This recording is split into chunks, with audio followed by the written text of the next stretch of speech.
Christmas hair. Good morning, everyone. We are live. Hello, everyone. We're talking about Christmas hair. Talking about Christmas hair. In case there's a shutdown, you want to go get your hair done Get now. that hair done. I'm Dick Hafner, WJR News. And now, here's Kevin Dietz. From the great voice of the Great Lakes, this is Paul W. Smith on WJR with Kevin Dietz filling in for Paul. Good morning. It is 5:38 a.m. on November 12th, 2020. In election news, Joe Biden is still unofficially at 290 electoral votes, and Donald Trump has picked up Alaska, now sits at 217 unofficial electoral votes. Donald Trump has gone to court in several states, including Michigan. More on that a little later. Right now, Joe Biden is so confident he will be the 46th president that his dogs have gotten their own Twitter accounts. Champ and Major Biden are DOTUS, Dogs of the United States. Their first tweet says, "We are the first dogs of the USA, Champ and Major Biden. You can call us DOTUS. We love nom-noms, snuggles, and we can't wait to explore the WH." I'm guessing that is the White House. Just joined. The dogs are following 27 people, and 91,200 people are following Champ and Major Biden on Twitter. And the president of the United States, Donald Trump, can't even use Twitter because they block everything he says. But the Biden dogs are able to get the word out. Anyway, let's welcome the round table in. Dick Hafner, how you doing this morning? I couldn't be better. I'm just peachy. 100%. All right. I had to start with you just to get us fired up, get us in a good mood. Yeah. Dana Clark is with us. How are you, Dana? Oh, you know what? I'm doing great. I can't get 400 people to follow me. And they have how many? They have 91,200. Wow. Amazing. They did that in one day. Amazing. Wow. And Ann Thomas, of course, is with us. How are you, Ann? I'm great. Good morning, Kev.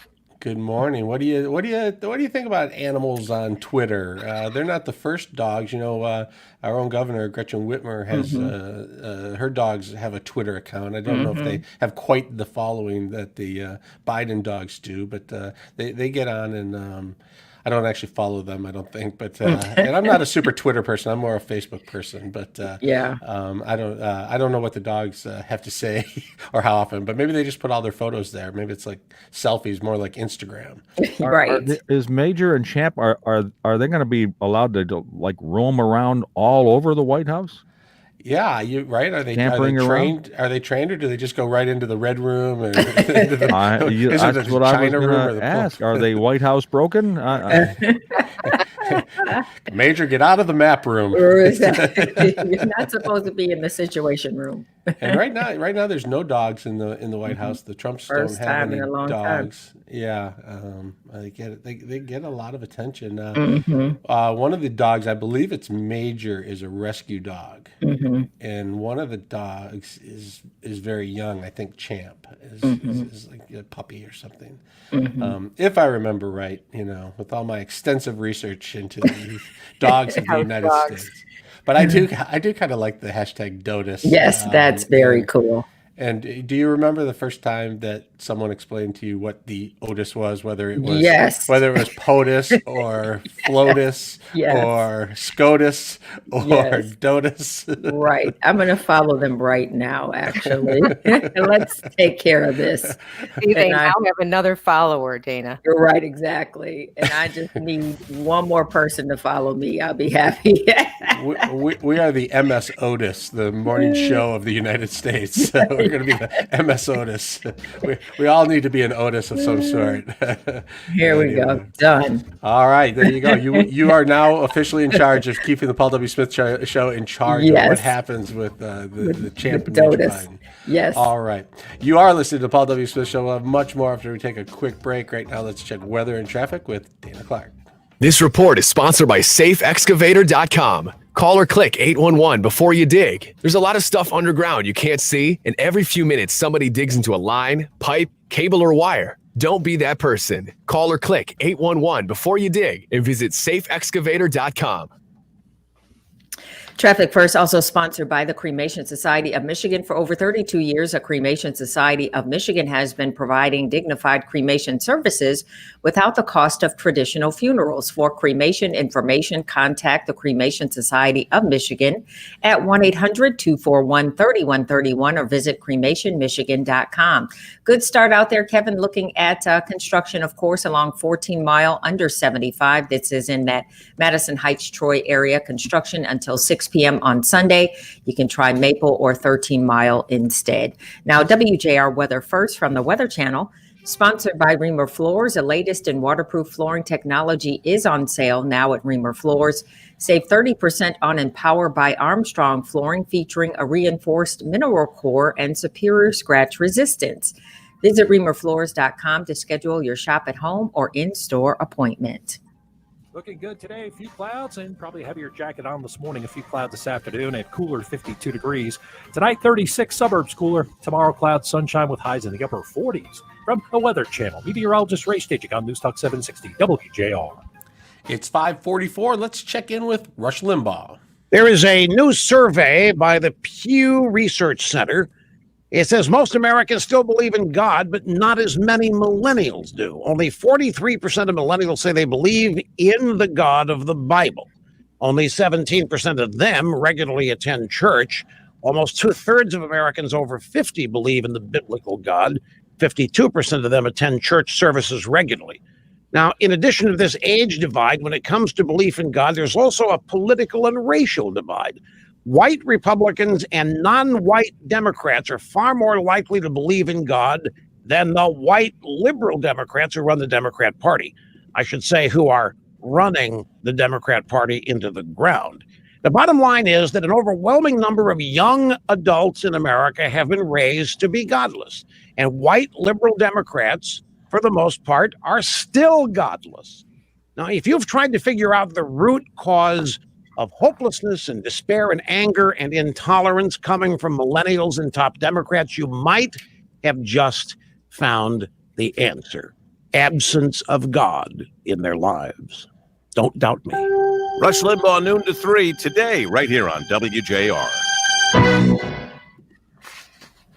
So this is kind of interesting about Champ, the dog Champ. Uh-huh. So Champ is 12. Champ's been Champ's around. the older dog, okay. The older one. And then Major is the rescue dog. And Major's only 2, Kev. So you were right, a lot younger. They got the dog back in Champ back in I mix up my own kids' names, so I don't mind mixing up which one of them is. No, I can't do that with my own children. You're doing well. You studied well. But this is such a cute thing about this dog. They got the dog on Christmas Day back in 2008. They named the puppy Champ after the nickname that Joe Biden's father often used to motivate him to get back up after being knocked down. Mm-hmm, mm-hmm. And then I always think those stories are made up. I don't know why. Maybe they are, but it's cute. So here's the other part that's nice. He lived, obviously he knows his way around Washington, D.C. He lived in Washington when Joe Biden was vice president. And Joe Biden actually made a habit of handing out miniature plush versions of Champ to kids that he met when he went around during his vice presidential duties. So I believe we will start seeing more miniature versions of Champ and likely Major. So it's kind of cute. I also think love this stuff. I think it'll be fun to see grandkids at the White House. They talk about children. Rarely are there any kids around the White House, that are little kids. I think JFK had little kids, but not very often. But now, with the presidents being older, there should be a lot of grandchildren running around the White House, which is kind of cool. Yeah, you're right. That will be kind of fun to watch. So, if he wins, you better don't get mad at me. If he ends up in there. Thanks, Patrick. Thanks for following me on Twitter. I follow you on Twitter. You're great on Twitter. Now, I follow you too. I don't post too many things, but thank you, Patrick. I appreciate it. Now I have 20 people. Yes, and we're gonna, you got in just in time to be one of her. What do they call those? Like award medal followers or whatever. You get her favorite followers or something. Yes. So now, did you see what David said? David said, please consider adding Parler to your social technology toolbox. What is that? I don't know. Have you heard of that? No. It's a Parler is a new, almost like a Twitter feed. Is that? I wonder maybe who was talking about that, David? Yeah, David. So I heard somewhere that if Joe Biden gets in, Now back everyone's to more supposed to Paul dump their W. Twitter Smith account on and go to something WJR. new, so Once there'll be again, no- substituting, here's Kevin Dietz. All right, welcome back. It is 5:48 on November the 12th. It is Thursday, and the roundtable is here. We have Ann Thomas, Dick Hafner, and Dana Clark, and everyone is doing well. Folks, I was reading about Thanksgiving rules and regulations, or at least recommendations, and they're saying no more than 10 people. They want you to keep it to just your immediate family, but if you have people over, no more than 10 people. If you do have more than 10 people, they want you to have Thanksgiving outside. That sounds cold to me. That sounds tough. And if you have more than 10 people, you're only supposed to have Thanksgiving for 15 minutes or less. Extended context. So it's going to have to be a grab and fast go. eating. Fast eater, but that's ridiculous. So if you guys are going to cook for like 5-6 hours, Right, just know that they're in and out. They're going to be there and they're going to be gone. Take your plate and go. You know, there is a shortage now on outdoor heaters too. Yes, I saw that. Oh, Can't find one. I saw You someone. can, but it's very expensive. I saw someone who bought one of those at Costco, and it worked amazingly, and it was not terribly expensive. It was like maybe $100 or something. But I said, man, I'd love to have one of those, but I haven't seen one. I haven't seen one anywhere I've been. And it may be a little tougher to get your turkey. 87,000 turkeys exploded in a fire in Greensburg. Did you guys hear about this? No. You'll have to go online and look at the photo. I mean, it's a sad, massive fire in Greenberg Smoked Turkey Company in Tyler, Texas. And so they've halted all their turkey production, and they have obviously, thousands and thousands, tens of thousands of pre-orders that are not going to be delivered. And so the people are scrambling to figure out how to replace the turkeys that are not going to be delivered. 24 firefighters showed up to battle the blaze, but it was a complete loss. And the owners were obviously devastated. They thought, you let your customers down on the biggest day of the year, the biggest week of the year. And it turned out that as news started to spread of what happened, they had just a massive ordering for next year. So they have like 300,000 orders for turkeys next year, which is like triple what they normally would have got. So they have enough business to make sure they can reopen and take care of that. But I just it kind of made me think, like, what do you do if you have a last minute disaster, like whether you just burn the turkey or drop the turkey, or you mix up who was supposed to bring the turkey, you just whip up some peanut butter sandwiches at Thanksgiving. What's the backup plan? Well, you do what they did on the Christmas Story: order Chinese. Right, exactly. The dog, where the dog eats the turkey, you go for a walk down to the Chinese restaurant. Did you see that a lot of stores this year have decided to sell smaller turkeys because they suspect that our gatherings will be smaller? Oh, really? So they announced recently, one of them is Walmart is going to sell smaller turkeys to accommodate people who are having the smaller crowds. Yeah, that makes sense. But smaller turkeys are always for sale anyway. You get smaller, bigger ones. Right, you're exactly right, Dick. Maybe they're just stocking up on more of those. We have a great turkey farm right in our own backyard here in Metro Detroit. Running around, you mean? Just it's in Livonia, and it's called Roperti's, ROPERTI''S, and you order your turkey ahead of time and you pick it up Thanksgiving week. And it's been around forever, and it's a real turkey farm, and it's a really interesting place with excellent turkeys. I have a turkey story. Uh-oh.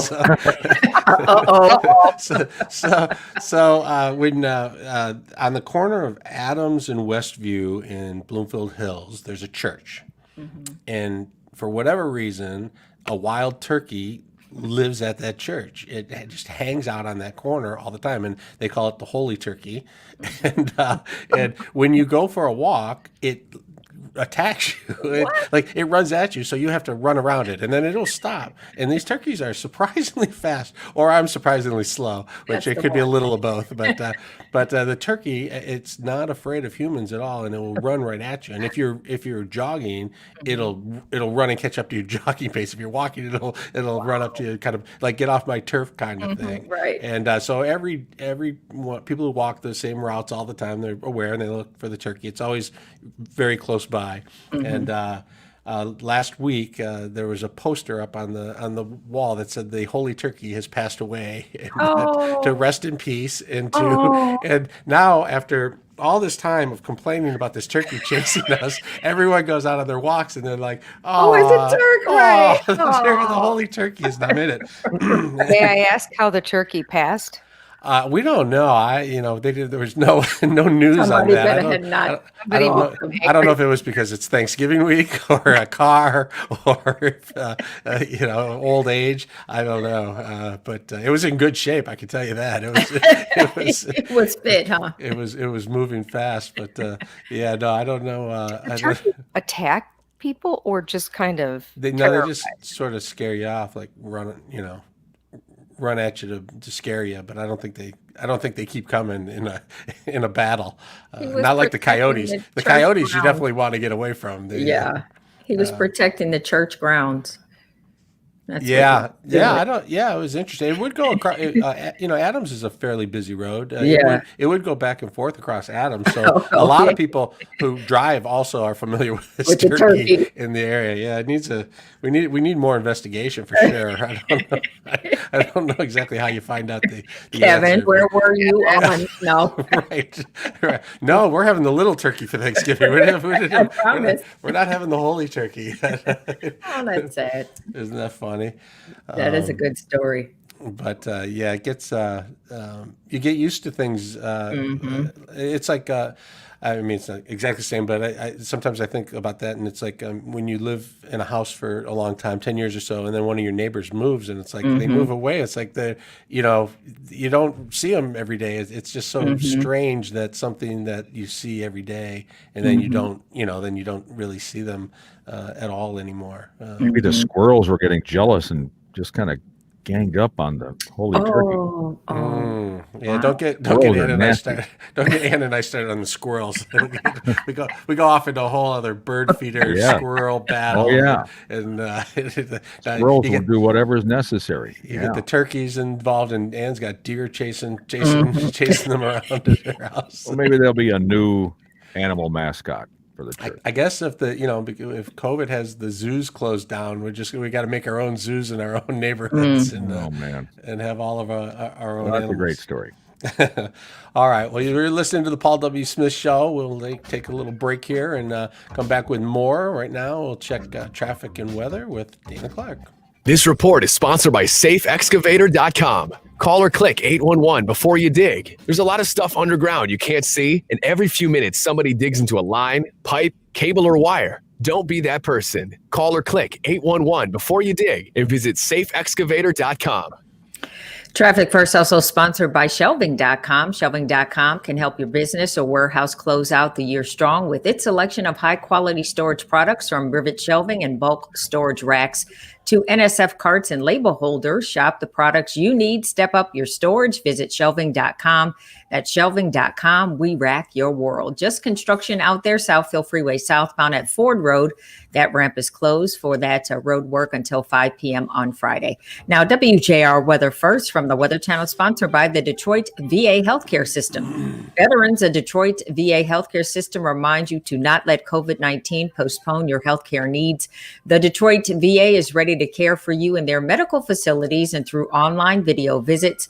To learn more, visit detroit.va.gov. Well, it's here, the cold temps. Clear skies, currently 33 degrees. Time to turn the heat back on. Today, mostly sunny, a high of 50. Tonight, partly cloudy, down to 35. Even colder on Friday, partly to mostly cloudy, a high of 47. Once again, 33 degrees. I'm Dana Clark, WJR News with Dick Hafner in about 2 minutes. You know, I'm just taking a look at these COVID numbers from yesterday. Johns Hopkins says that we had the highest number of cases since the pandemic began, 144,133 new cases. But this death rate is a little bit troubling. Well, a lot of bit troubling, I should say. 1,893 additional deaths yesterday alone. But the other thing that's really interesting is there was a new poll taken that fewer than half of Americans say they are very likely to comply with another lockdown. Really? That's a Gallup poll. So even if a lockdown was ordered, they say they would not. About half wouldn't comply. I feel like people. I feel like that's how I would answer that question. I would say, Really? I would be in the head and say, I'm not going to comply with it. Like not like lockdown. You know, like I lockdown sort of. You know, like I still go to the grocery store or something. But, Whoa. But then as soon as you see the numbers like that, you see the hospitals filling up. You see it just feels real. And when you feel scared, when the fear hits you, you stop. You know, you really have to be told to stop. You just stop. Yeah, I don't think you tell people to stop. You can say, look, here's a good reason to stop because 1,893 people died yesterday. So that's a good reason to stop, and you're going to know some of them. You know, Judge Roberson died of COVID yesterday. You guys know Judge Roberson? I heard of him. Yeah, one of the big names. And I didn't know he died of COVID. Oh, that's just... Yeah. You know, my mom, who obviously has been around for a long time, had an interesting observation. No offense, Mom. What she said, that's wrong. She's wise. Ouch. Wise. I'm trying to point out how wise she is. Yes. Okay. She was saying that, you know, her observation about COVID and isolation and lockdowns and masks is that people never want to be told what to do.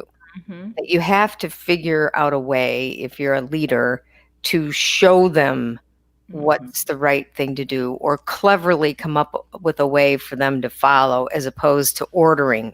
Because when humans are ordered to do something, they immediately, kind of like what Kevin's saying, they immediately say, are you kidding? I'm not, you know, I'm doing this is America. I'm not going to be told what to do. And I think it's an interesting observation because I think it's true.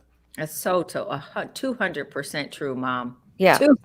Right. Thank you. Yeah. So true. You know, because I don't know, they kind of. What better way can we show? There's been commercials and PSAs and the numbers and. I think it's the hospitals, Dana. What can we do? Well, I think Kevin's hospital point is the issue because at some point here, with those kind of numbers, I'm talking about this morning, the hospitals are going to fill up. And then what happens when we need care or our friends and family need care and we can't get in there? You know what I mean? That's what it starts impacting other stuff. All of a sudden, you can't even elective surgeries and things like that. You know, all of a sudden, there's no room at the inn, and you're like, all right, we have a problem here. This is like all of a sudden you become worried. You're not worried about COVID. You're worried about having a heart attack and you can't get any help because the doctors are busy.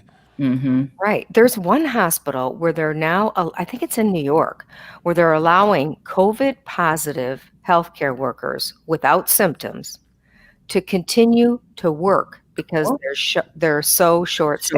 Wow, that's sad, man. Yep. They don't feel poorly. Right, but they have it. They could pass it. They have it. They could pass it, and they're allowing them to work with the COVID patients. With the COVID patients. But that's scary. That's very scary. And New York started, I think, a couple of weeks ago. You have to have a negative test to get there within 3 days to come to New York. So, and I think they're shutting some things down. At least I know they're shutting like the bars and restaurants early. So I think it's a numbers thing. It's the only way to convince people. But then again, maybe you don't. I don't know. I don't know either. We say the numbers that people see the numbers every day. I think we become numb to it. I think we're just at this point, it's just a number, and we say wow, and then we just move on. I don't know. I think there's a marketing play here. You got a vaccine, that a lot of good vaccine news for the spring. So you're talking about 4 months. And you say, hey, we know that this has been tough and rough, but there's light at the end of the tunnel. We'll do 4 months of winter, just hunker down, and then pop out in the spring, and you're free to go. Pop out in the spring. It's like a rebirth, Kev, or something. I mean, at least it'd be easier to frame that in your mind. No, but I think you're right about this. You could say, this is when we predict you are going to be able to get a vaccine, but right now until that time, you're going to have. But Annie, like all three of us, say they say, Annie, we predict you'll be able to get a vaccine in August. You're fairly healthy and you're not an essential worker, and we're behind everybody else. Good thing. Not complaining. I can wait and let everybody else go first. Me too. But we might be August, or absolutely. We're all fairly healthy, not in a high risk category per se. Thank God. There may not be a line. You may be able to get one right away. No, they have to ration it out. The elderly, essential care workers, frontline workers, and that's a lot of people when it comes down to it. So the rest of the population may not be until August. So if you say, come on, down, Annie, till August. Don't be such a downer. No, we're trying to do a PR movie. Like it is, and this is the problem, right? Debbie Downer. Jane is always calling him like she sees him. That's my plight in life. That's my cross to bear. Oh boy! It's never over. It's never going to be over. You see that they are now ordering all these trucks and freezers because it looks like this vaccine needs a really low temperature, needs to be stored at a low temp. Yeah. So now that might be a business. It might be. I think it already was when they early on they needed the cold trucks for bodies because the morgues couldn't take them all when this first happened. Yeah, you're right. What a mess. Man, 2020, we'll never forget. From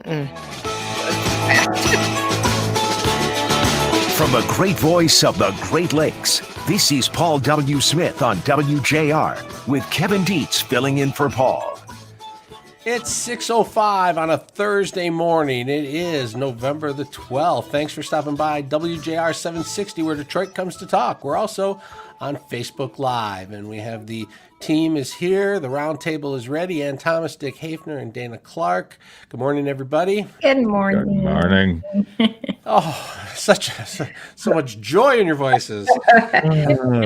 During the break, Annie was giving us some COVID stats. I think I don't know if I got it right, but 144,000 new cases. Annie, is that right? Yes, and, that's correct. 1,893 deaths in one day. A long dark winter is ahead of us before a vaccine. I did want to share with you guys that Judge Dalton Roberson passed away from COVID.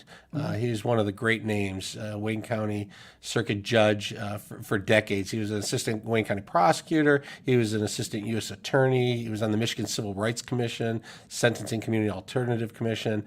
Just really did a lot. Somebody, lawyers and judges in the community all looked up to, and he passed away yesterday. It was announced on Facebook. And that's sad to see. But this COVID it's for real. It's the numbers are high. Doesn't seem like there's as much need to blame everybody, but sort of what do we do about it now, and how do we take care of each other until there is a vaccine that turns the corner? And do you guys expect more lockdowns, and are you okay with them if they come? I will do whatever is necessary to get this thing under control. Mm-hmm. Me too. Yeah, I think we should expect it. If the numbers keep going up, I mean, what else can be done? What else do we do? As we talked during the break, It's a really sad time, and they say that with the winter, it's going to get worse. Well, man. Yeah, I know that.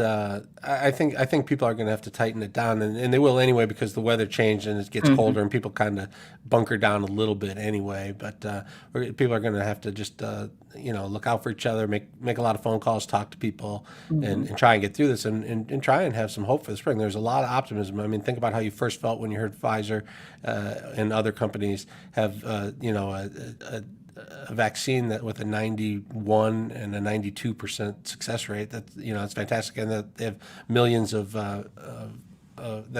doses that will be available in the spring. So I think if we can just really hang in there and do the best we can until spring, I don't know what else you can do. But I do expect some more lockdowns, or at least pushing it back. The governor really wouldn't commit too much on that yesterday. Just that the numbers are bad and the hospitals are filling up, and we're going to have to do whatever we have to do, I guess. So what do you think? We're going back to hairdresser, bars, restaurants closed, the gym? I would, if you need to get your hair done before the holidays, I'd be going now. I would not wait another week. I'd try and push out. I don't know when and how, but I mean, look, I think they're going to back down some of those. The last places that opened may just be the first ones to close if they have numbers. Now they can check if the gyms aren't having any any problems. Then I guess they can. But you look and see who's having the problems and go there. But it seems like a lot of the problems are at the nursing homes and still on the campuses. So I don't know how I don't know how you make sure the kids on the campuses don't come home and see grandma and grandpa. That seems to be the biggest message they're going to have to get out of there, is if you think you may have come in contact with someone, you got to isolate yourself, But it's going to be tough. Not fun. No. And you can get your Peloton. Did you see? See Beyonce is? No. So Beyonce signed on with Peloton, and the stock shot through the roof after Peloton stock took a dive on news of the vaccine coming out, because they thought, people may stop buying exercise equipment because in the spring it'll be over. So stocks had fallen for Peloton, and then boom, they bounced back with Beyonce's going to create workouts for people, and their stock shot up. 3.6 million members. I don't know. I just could not. I can't see myself spending that kind of money on an exercise bike. Is Peloton, is that kind of a status symbol? It must be, Dick. Because it's expensive. This is not cheap. It's really expensive. They have another version, a competitor that's about half the price, but I don't even know the name of that, and I don't hear that much about it. But I don't know what's so great about their content, but it's the fact that somebody's there or a video's there, and it motivates them enough. That's extra. I mean, you have to pay for the machine, then you have the monthly fee that you pay to have those live classes. You don't have to have live classes, but like you say, what's the point? You want somebody there with you. So that's maybe $50-$60 a month on top of what you're paying for the machine. But of course they have payment plans. So they do, and a lot of people are on that. I think those bikes are about $3,000 maybe, and they pay them off in a monthly fee, and they say, don't, instead of a gym membership, just have a Peloton membership, and it's right there. And then you pay for the content as well. You pay for the content. And then you have to buy certain shoes for the pedals on the bike or I think whatever. people who have the machines, they do love them. They do like them. Do that. So Jack LaLanne, you missed the boat. Jack I LaLanne. don't know. Every piece of equipment like that's ever been in my house just hangs closed. It's to throw your coat on, throw your shirt on. It's just a hanger. Here's some other COVID related news. The Royal Caribbean is looking for.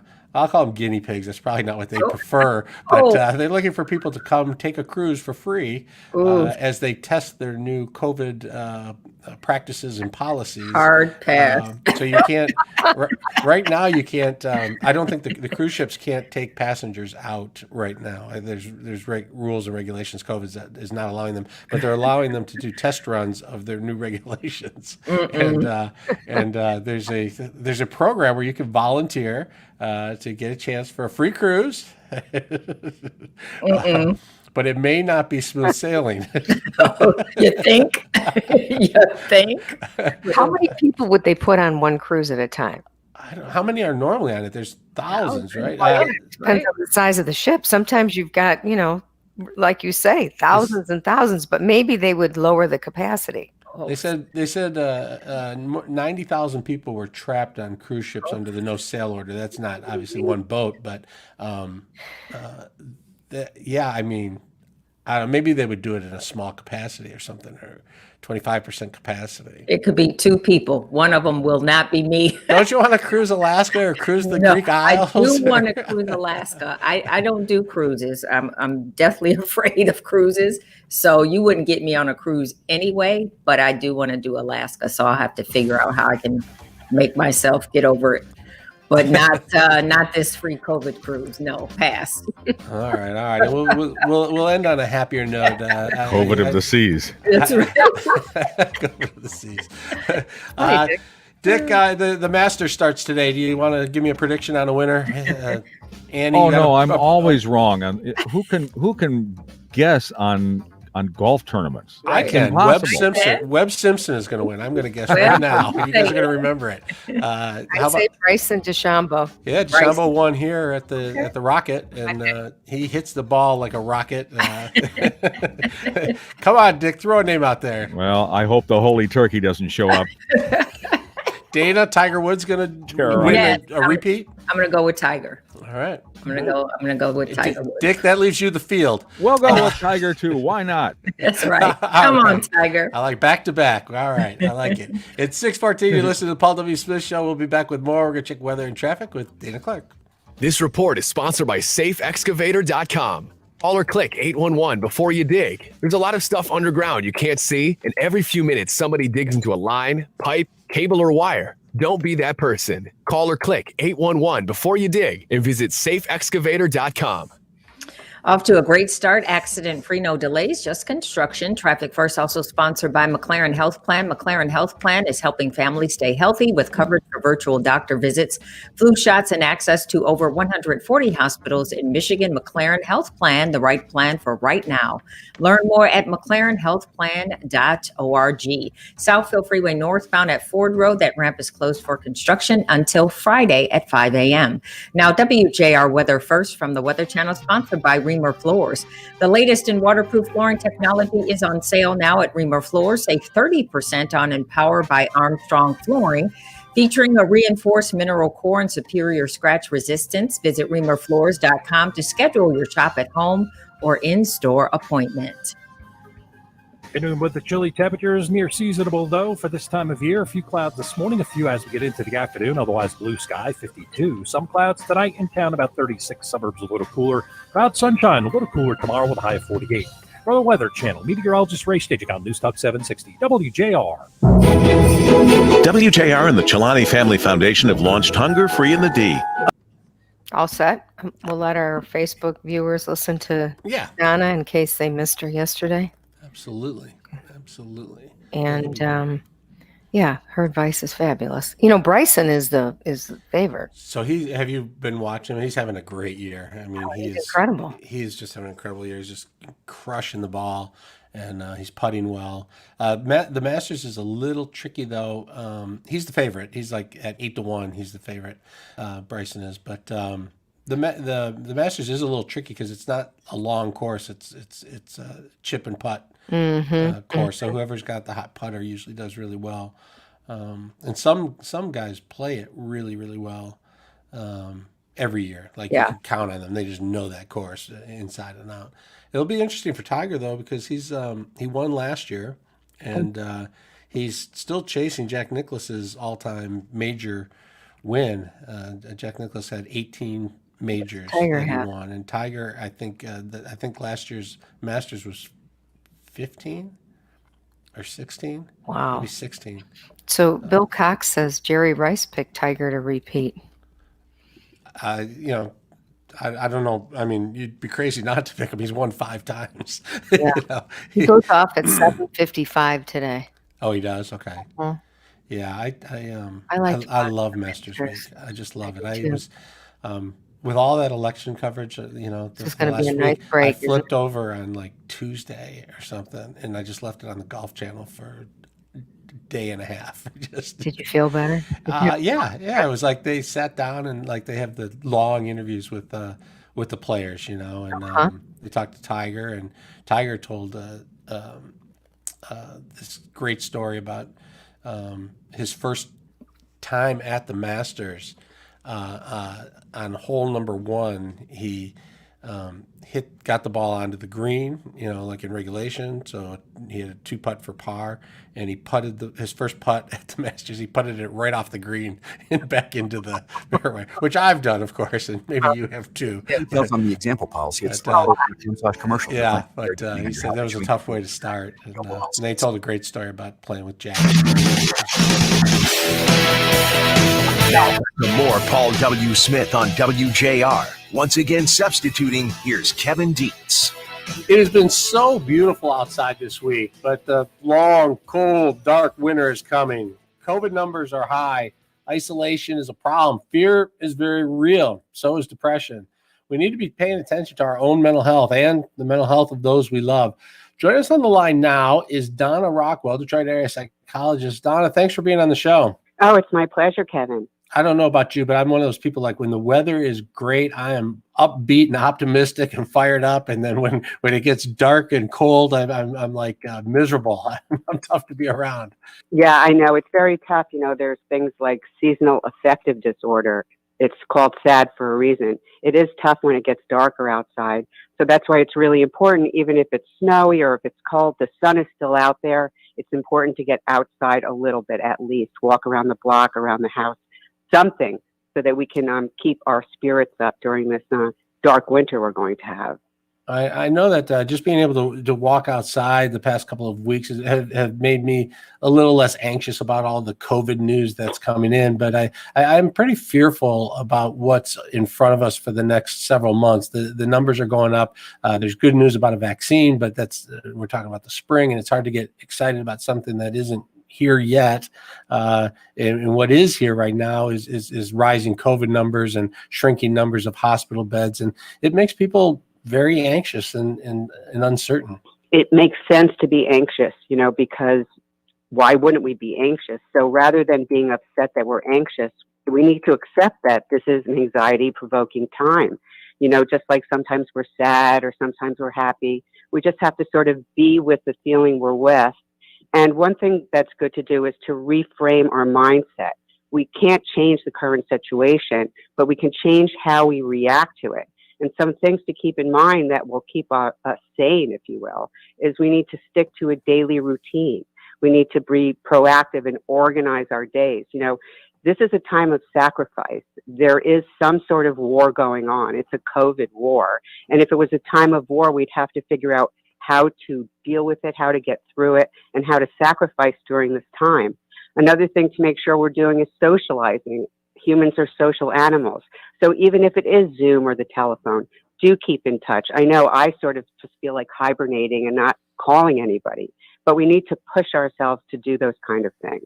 We need to take control back, put down our devices, don't watch television for a little while, play board games with our family, do some projects you wish you had done before, a professional project, get working on that book, listen to music, read, and remember to keep exercising. We need to keep moving.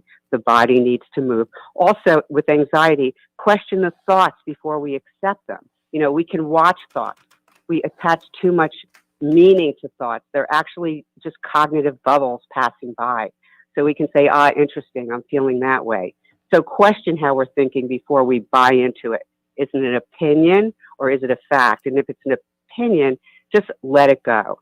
And maybe embrace, instead of the fear of missing out, embrace the joy of missing out. Take this time to, be with ourselves, be with our families, recharge for when the pandemic is over, and then we'll be raring to go. So we've been through this before. We're all kind of quarantine experts. So we need to remember what all those skills were and to follow through with them. We need to breathe and be mindful. We hold our breath so much of the time that we don't even realize it. So when you realize you're holding your breath, just simply breathe. A nice short breath in, and then a long, slow, dissolving breath out.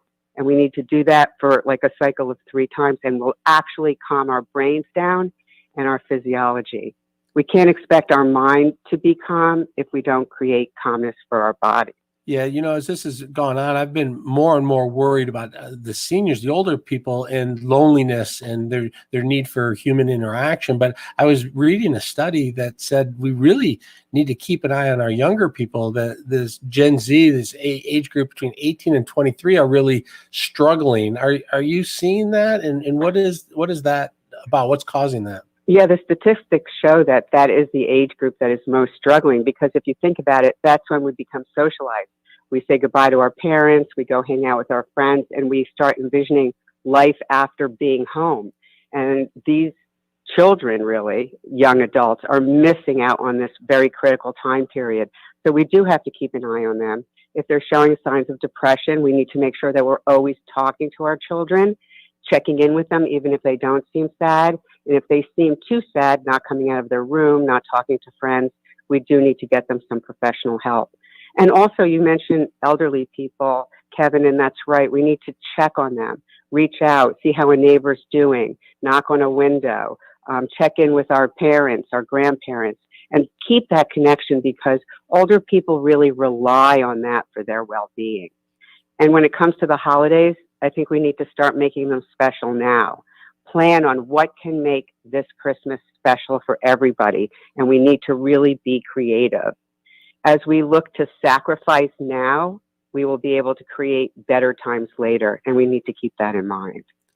Yeah, I have 3 kids in that 18 to 23 age group. And the one thing I've really noticed is like where a lot of us might say, hey, I really am enjoying this working from home thing. This is great. My kids and their friends, they don't want to be working from home. They want to be working with other people. They want to learn from older people and mentors, and they want to associate with younger people at work. It's a big part of their life, this socialization. And my kids at school, they don't want to take class online. They want to get up and go to class and see people. And I just wonder if there's anything we can kind of look for to see, how much, if it's impacting them more than we think. Are there signs to look for? There are signs to look for, like this isolation, and if they seem sad, if they're withdrawn. But one thing that's so true, Kevin, is that our kids get their feelings from how they feel we're feeling. We need to represent resiliency. We're one team working together. This is a unique situation. It won't last forever. And sometimes life takes sacrifices. We are in a global pandemic. People are dying. Hospitals are getting filled up, and we need to act accordingly. If our children see us be resilient, and that's really what we're going for now, resilience. If they see us be resilient, us have self-care, practice self-care, take care of ourselves. The saying, we need to put on our own oxygen mask, like the flight attendant says, before we assist others. If our children see us doing this, they will learn then how to do that. And in fact, they can come out of this time more resilient and more grounded and ready for their post-pandemic life, if we can keep their mindset going in the right direction, if they can model after our resilience. Yeah, I know the first time through, people were like, boy, how are you getting through this COVID? I said, I hate to say this, but I'm actually really enjoying the family time. These family dinners and board games and hanging out together was really a joy. But as it goes on month after month after month, it gets harder and harder to sort of keep that up. But I think you're right. I think if we can get behind that again and get excited about, as the holidays come up, an opportunity to really get to spend more intimate time with fewer people, if you can sort of look into that and get excited about that, it is an opportunity if you can look at it that way, and probably your kids will respond better as well. And the choice in every moment of our lives is to either see the glass as half full and half empty. If we can lean toward half full, we can all learn how to live like that together. And I suppose that is the silver lining, is that we get to really, really know, love, and be with our families and our loved ones during this time. It's not going to last forever. All right, Donna Rockwell, thanks so much for joining us. We appreciate it. My pleasure, Kevin. All right. And if you know somebody who's doesn't have a lot of family and might be isolated, reach out and give them a call. Go knock on their window and wave at them and let them know that you care about them. This report is sponsored by the Exergen Temporal Scanner. Fever is the leading sign of COVID-19. Use an accurate thermometer for twice daily checks. Protect your loved ones with the Exergen Temporal Scanner. It takes an accurate reading in seconds and is the only home thermometer recommended by hospitals, physicians, and clinics. Stay safe with Exergen. Traffic First also sponsored by the Restore Wellness Center. Joint swelling, tendinitis, neuropathy, and nagging pain. The Restore Wellness Center will reduce or eliminate the pain completely. Call the state's best non-invasive laser therapy treatment centers today.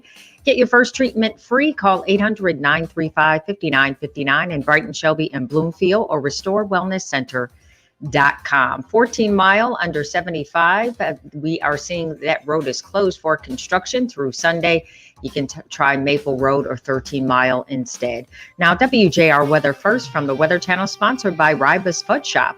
Make Ryba's your one-stop shop for all your business and corporate gifts. Appreciate, thank, and impress your clients, employees, colleagues, vendors, and loved ones with a gift box of creamy, delicious Mackinac Island fudge. Visit ryba.com to complete your shopping today. Well, the cold weather is here, starting with a very chilly start. Clear skies, 33 degrees, a high of 50 today under mostly sunny skies. Partly cloudy to mostly cloudy tonight, your low 35. Even cooler on Friday, partly to mostly cloudy to kick off the weekend, a high of 47 and hitting 44 on Saturday.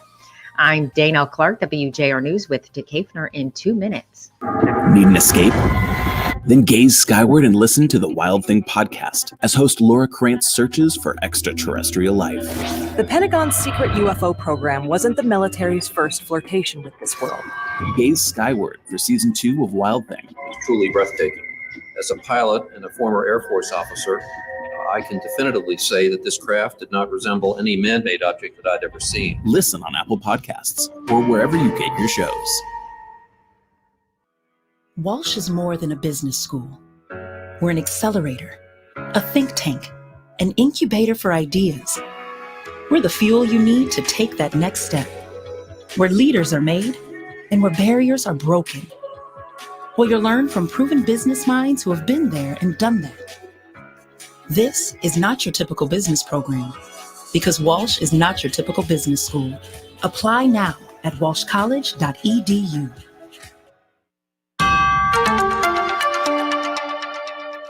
Hospital leaders getting together to make an announcement on how to handle the coronavirus increase around here. The hospitals, of course, are filling up with COVID patients in this area and elsewhere in the state. Given what we're seeing here in West Michigan, we are very fearful that if big groups start getting together, the spread will go on even further. The head of the Spectrum Hospital system in Grand Rapids, who says their hospitals have been converting rooms for the COVID patients. The Detroit area hospitals say they've had a 200% increase in patients in the last few weeks. Michigan Health reporting 6,000. So that hospital story about the executives getting together. Yeah. What's wrong? Well, I think that's going to be an issue. I think that's what's going to. Oh, I thought you were saying like, a technical issue, like something's for them. I should be listening to Donna Rockwell. Breathe. We're fine. Yeah, that's right. He's supposed to call right now. And right, this is where Jay Schwant is, right? The father of 15. Yeah, Brian. Jay Schwant is he calling us, Kev? Yeah, he's on the line, but Brian's saying he's not on his schedule. That's right. I forgot to tell him that you added Jay in. That's okay. Usually I get it wrong, Brian, so it's good. Brian, there's another add in too while we're talking. Dave Trott at 8:05. David Trott, former congressman, calling us. I think that's the only addition that we don't have on that. Brian, I had because I'm on all the different shows, I was doing Mitch, and I had people calling me at like 6:30 or something, and I heard they were calling you in the morning. they had the AM. They're calling you. They're like, oh, Kevin's not here. Paul's here. Wow. You try 6 at night. Maybe you can get him. That's funny. I didn't know that. So I bet Jay Schwant doesn't sleep much. Trot is 8:05. Yeah, Trot. No, Jay. Actually, I gave Jay the choice of 8:18 or 6:35. He's like, 6:35. He's like, Right. I wonder if he sleeps at all. That works. So he has 14 boys. Don't give it away. Come on. Okay, I won't say another reveal. word. It's a big reveal. It's a reveal. Is it one of those? Is it like a gender reveal? That's what I'm doing with it. But if you're on Facebook, you could Google it and find out the answer before. But what fun is that, right? Yeah. What the heck? Yeah. What the heck? So I was just looking. The Lions take on the Washington football team, right, this weekend? Yes. Do you see their record is not much different than the Lions? But we've been noticing that it doesn't really matter what the record of the opponent is. Like, we've been beating teams that we're not supposed to and losing to teams that we're supposed to beat. It's been one of those years. One of those years, okay. Their record, Washington is 2-6. We started out slow, and people got really angry, and then we won like 2 or 3 in a row, and we were 3-3, and people were very happy and excited because the schedule was going to get much easier. And then we lost 2 in a row, and so now we're 3-5, and people are angry again. So now it's time for the Lions to win like 2 or 3 in a row, and then everyone will be happy again. Yeah. To be a fan in Detroit of the Lions, I remember as a kid living and dying with them, and it just drove me crazy. It became a lot easier to just pick a college team that's really good because they typically will win 8 out of 10 times or 8 out of 12 times. Yeah, that's true. You're right. See, now all our Facebook friends are going to call in and tell Brian that they're a guest on the show and they're supposed to be on and mess with him. Patrick says that's what he's going to do. Patrick, you don't want to talk to Brian early in the morning. He's crabby in the morning. He gets a lot nicer later in the day, I think. Brian will tell you it gets a lot nicer at 9:05. As Paul says, Brian always wears that shirt that says, "I'm with stupid" with the arrow. You know? Brian likes to have a crabby demeanor that's totally wrong. You know what I mean? He's like one of those big, giant, wonderful teddy bears, but he loves this to make it like he's Frosty. So I've just given our Facebook viewers a hint about Brian. Hey, that works. If you just if you act mad or moody, people don't come near you, and then it works. That's true. Except not for me, because Brian has to come let me in because I don't. He always had to come down the hall to let me in because I didn't have a door card to get into the studio. So, when I first now I do, but when I first started, I remember that. I couldn't get in unless Brian would come get me. So I had to be very nice to Brian. Yeah.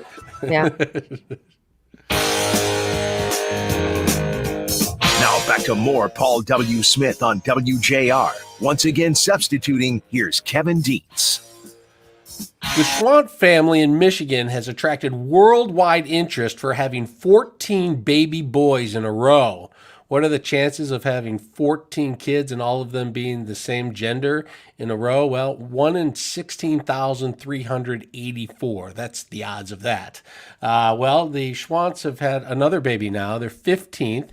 And here to reveal what the gender of the baby is Dad Jay Schwant. Jay, welcome to the show. Thank you. Good morning. 14 boys in a row.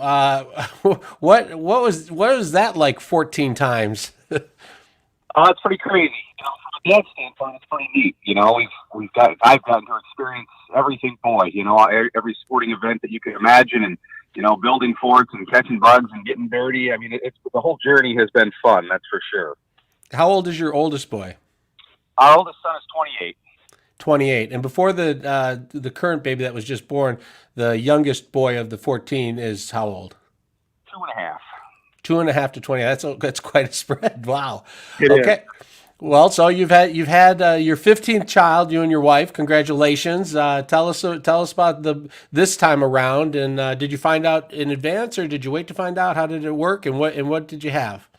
Well, we always wait. We never find out the gender beforehand, and I know we're in the minority. Most people go, for the big gender reveals, and, in today's day and age with social media, that's a pretty big thing. But we love the surprise. We love when the moment comes to be surprised. So once again, we chose not to find out.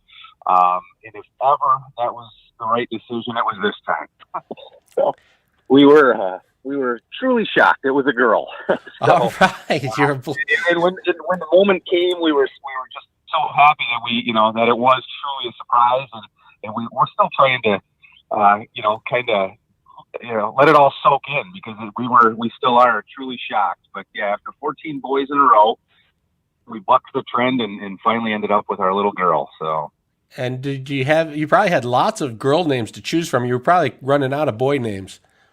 We were certainly running out of boy names. We had to get fairly creative with the last few. And we had not even discussed a girl's name this time. We were just so certain. I think medically there was something up, that precluded us from having girls. So we did not own one stitch of pink baby clothing, and we had not even discussed a girl's name. So, as you can imagine, the shock factor was pretty extreme. So, but yeah, we had plenty of girls to choose from. The book was wide open. So. And what is your daughter's name? We ended up with Maggie Jane, and she's named after the two of us. So generally, the boys, especially the older boys, have a hand in picking out the name, and it's quite a production. Well, I mentioned we didn't even have a girl's name picked out, so when the moment came, it actually came pretty easy.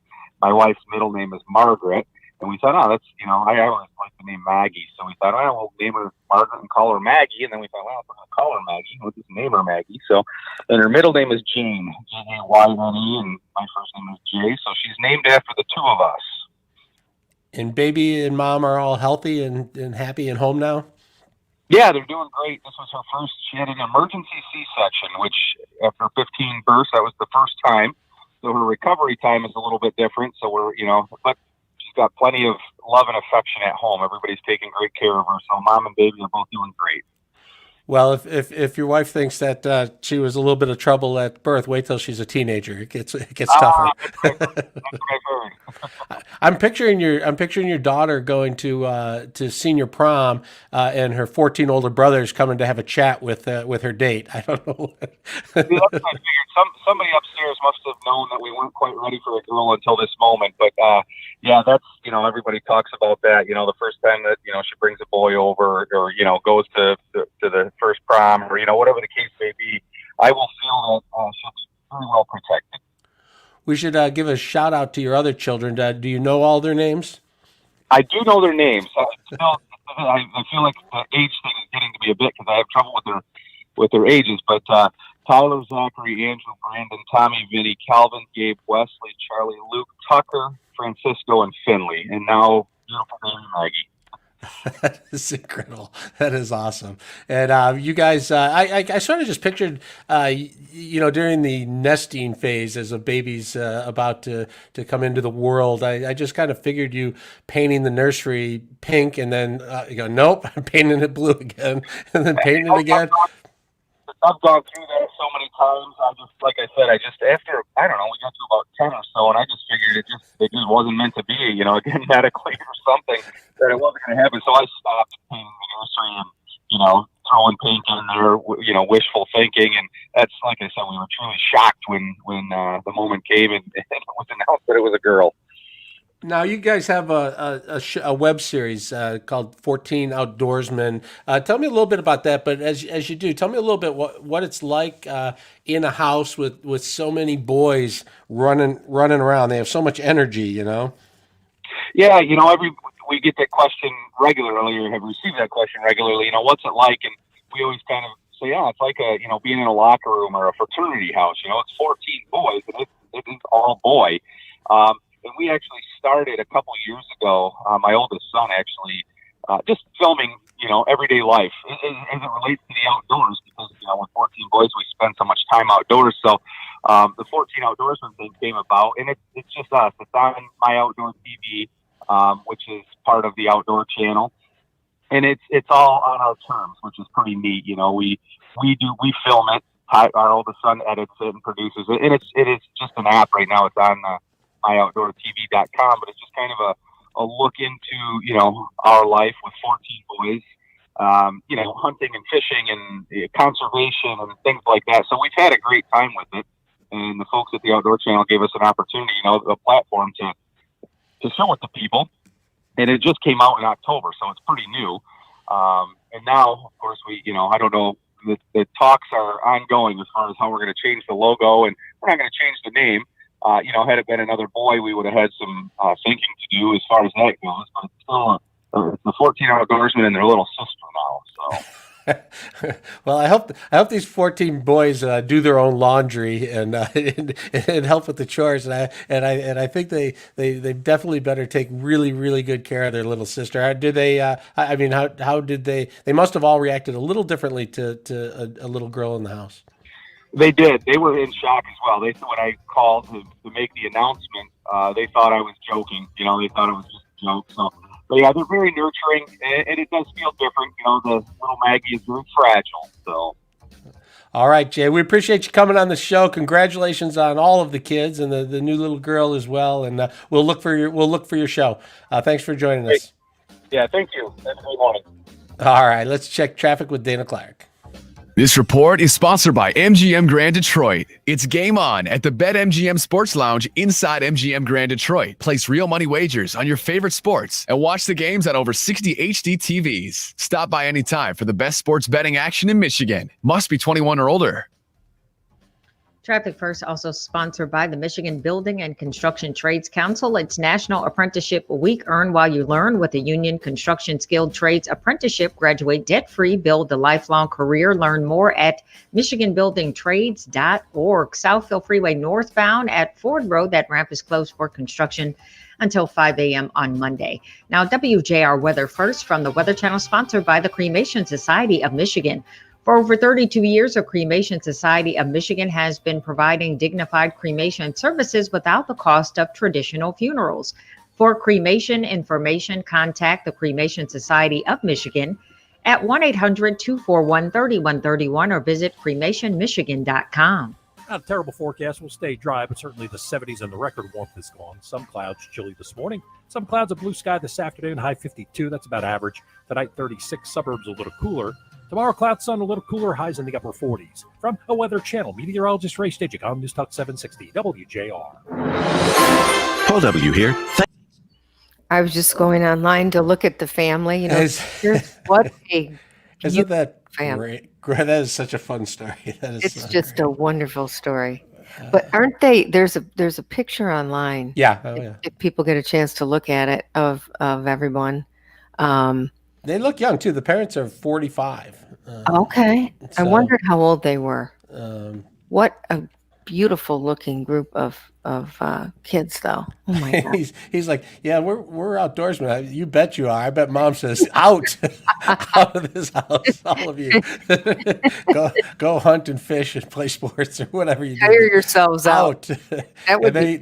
They live on a big farm. I can't remember. What does Mr. Schwant, Jay? What does Jay do for a living? They live on a 200-acre farm, so I think they're farmers. I think they're, but I'm not entirely sure of that.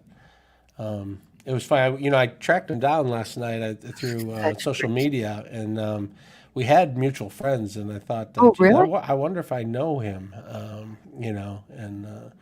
But I don't think I do know him. He's from West Michigan. I guess we didn't get into all of that, but he lives in West Michigan. They dated in high school. Yeah, apparently. And then they got married. Yeah, that's a good point. So I don't do the math. The oldest kid is 28, and they're 45. So they got married in 1993 before they went to Ferris State. By the time they graduated, so they were married in college. By the time they graduated, they had 3 sons. Yep. And they both, get this, they both have advanced degrees. So Kateri, his wife, holds a master's degree in social work from Grand Valley. And you're right, Jay is, well, listen to this. Jay is a lawyer, and he's the owner of a land surveying business. What an interesting family. Yeah. Wow. I really would like to kind of find that show. He said ioutdoorstv.com. I don't know what that is. I think I wrote that down correctly, but I'm going to go check that out. The fact that one of the sons did that, and so they must be into that kind of, I bet it's really kind of fun to watch. Probably super reality, like, just follow us along, but that would be fun to be a fly on the wall in that house. How do they go to college? How do they pay for college? I don't know. Do you homeschool? Yeah. So many questions. Jay's going to have to come back.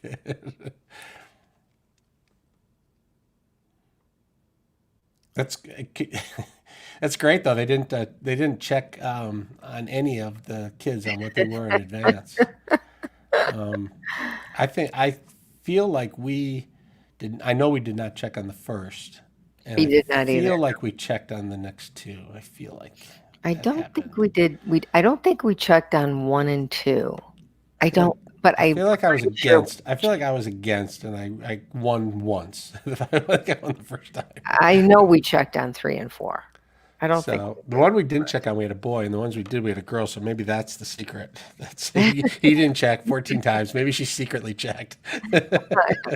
Oh, and this baby girl is just adorable. Oh, this is the cutest story. Yeah. Wow. Can you imagine how much attention she is going to get? Oh. She'll probably have to mother them all once she's old enough, Exactly.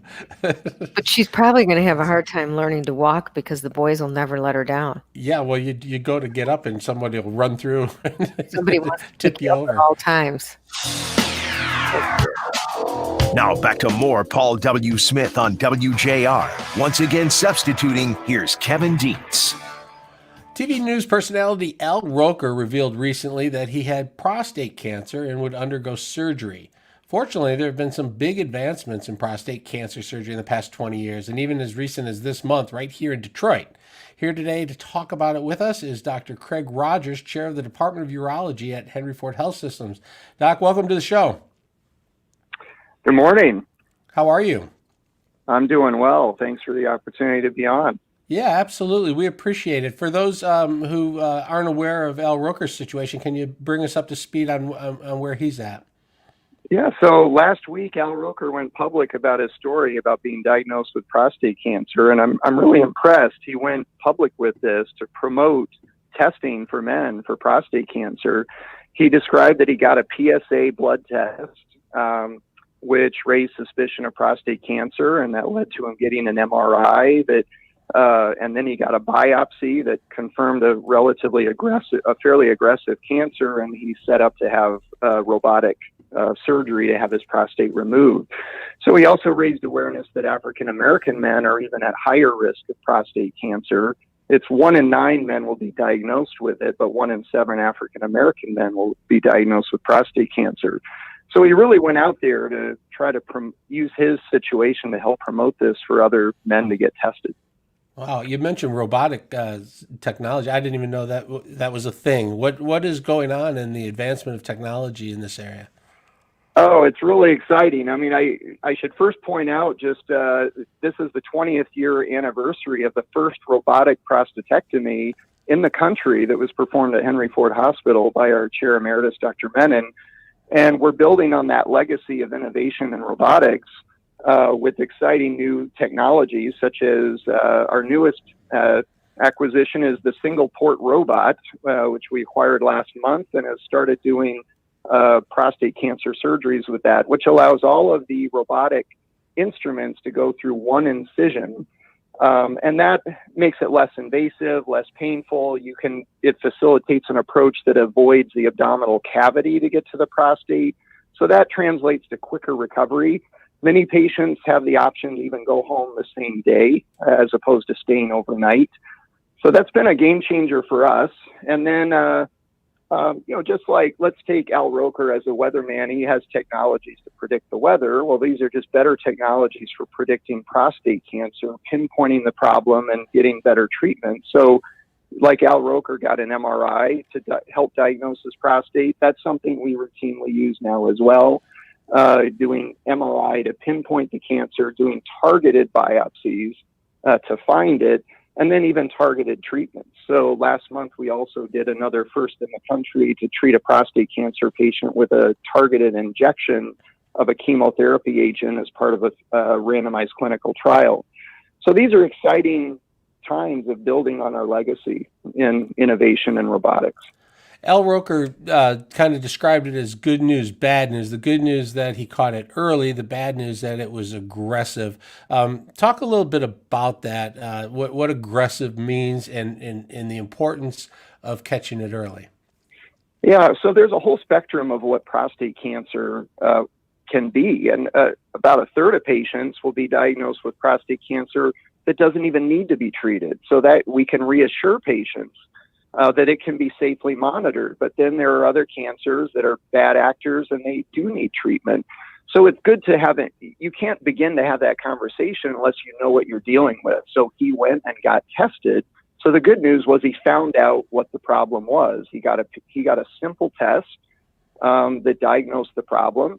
And then now he has options, whether it's surgical, radiation, a whole spectrum of options are out there. Since he knows he has more aggressive cancer, he's doing a more aggressive treatment for that.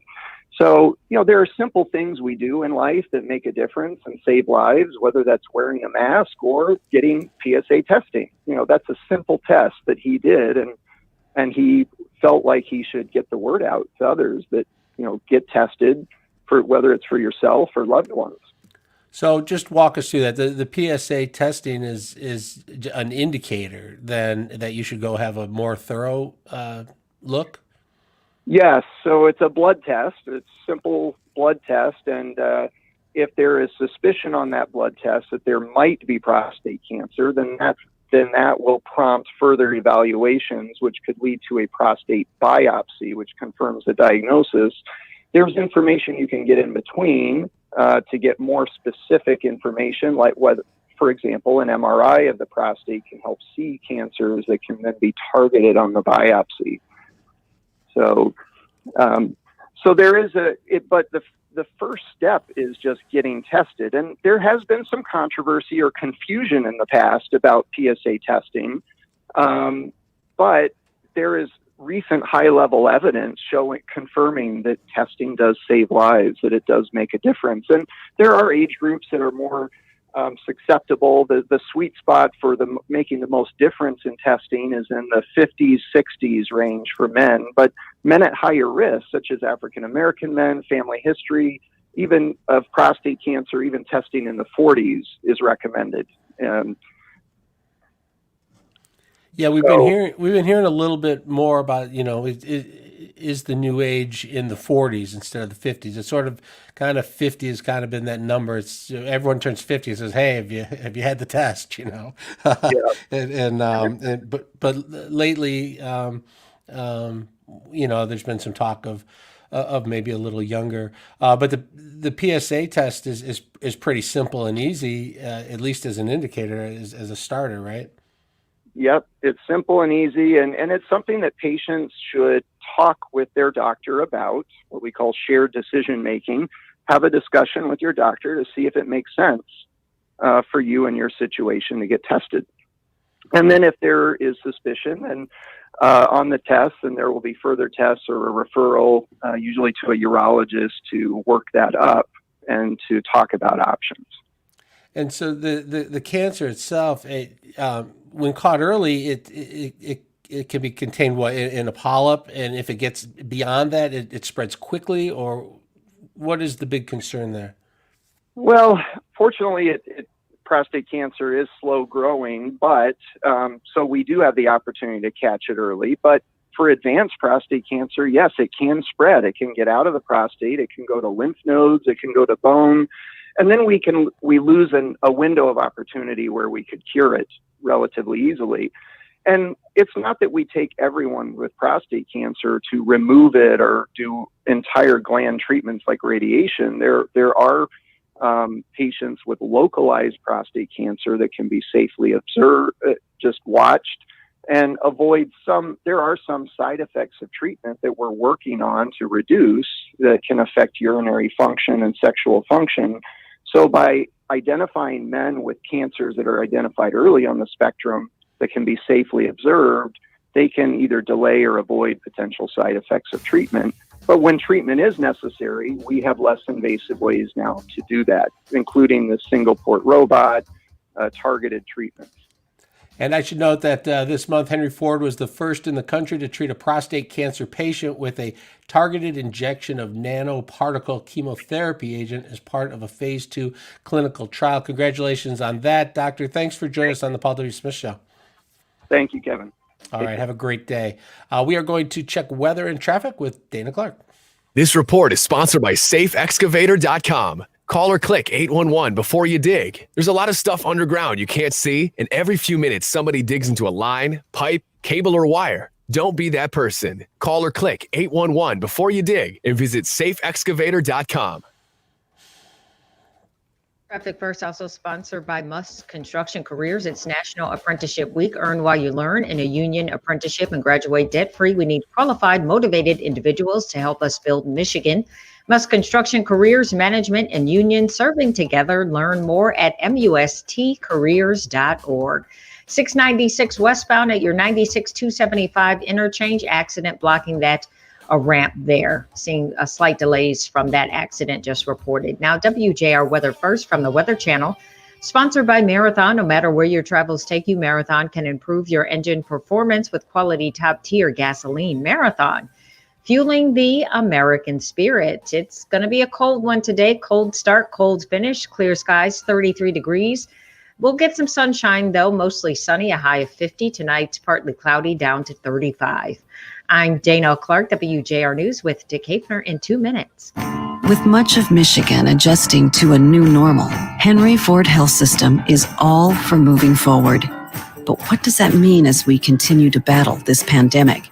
Right now, moving forward means exploring all the ways to stay active and healthy, like biking, jogging, or yoga, but also understanding how to do them safely. Moving forward also means not delaying important care, whether it's preventive or critical care, because while COVID-19 has our attention now, cancer, heart disease, and diabetes remain serious threats to our health. And of course, moving forward means masking up, because it's... Hello. Are you on mute? I'm on mute. Patrick said no hand-me-downs for the daughter in the Schwartz family. I don't know. What are the chances that girl's going to be a tomboy? Or maybe she'll just be a complete... Yeah, I can hear you now. Yeah, do you think that... I can't hear you. Hang on 1 second here. Something is wrong. Something is awry. Hello, hello, hello. Okay, I'm back. Do you think that the little girl will be a tomboy or will she be a complete princess? I imagine the mom's been waiting a long time to... Princess. Yeah, I think so too. I'm going with princess. I could go the other way, but I suspect. Although lots of times the little ones always want to do what the older ones are doing. That's true. So I don't know. Well, she better not want to. Her oldest brother's 28. He's probably off. I wonder, it doesn't look like any of them are married. Oh, really? So pretty soon there was going to be even more girls in that family. Right. You know? Yeah. So that'll be kind of an interesting addition too. Yeah, I'm gonna check that show out. It just it's very... I don't know. Looks like just fun. Yeah. It looks to me like hunting season starts tomorrow or this weekend. Somebody enlighten me here. Yeah, I know November 1 is bows, right? And is it November 15? I'm sure I'll be wrong, but Sunday, right? Generally about November 15th, or maybe it is November 15th. I think it is November 15th. So would it start? Yeah, it could start any day. I wonder if it'll be different this year, because I don't know if you have a lot of friends that do this, but I have heard that a lot of people go there just for the socializing, and there's big camps. And will they do that this year with It's the COVID? 15th. So my guess is that it'll be bigger than ever because everything up north has been bigger than ever for COVID. So just more people. It's been a fabulous year for business up north. People are going up north like crazy. Real estate up north is booming. Yep. People are buying places up north because they figure they want to travel somewhere where they can.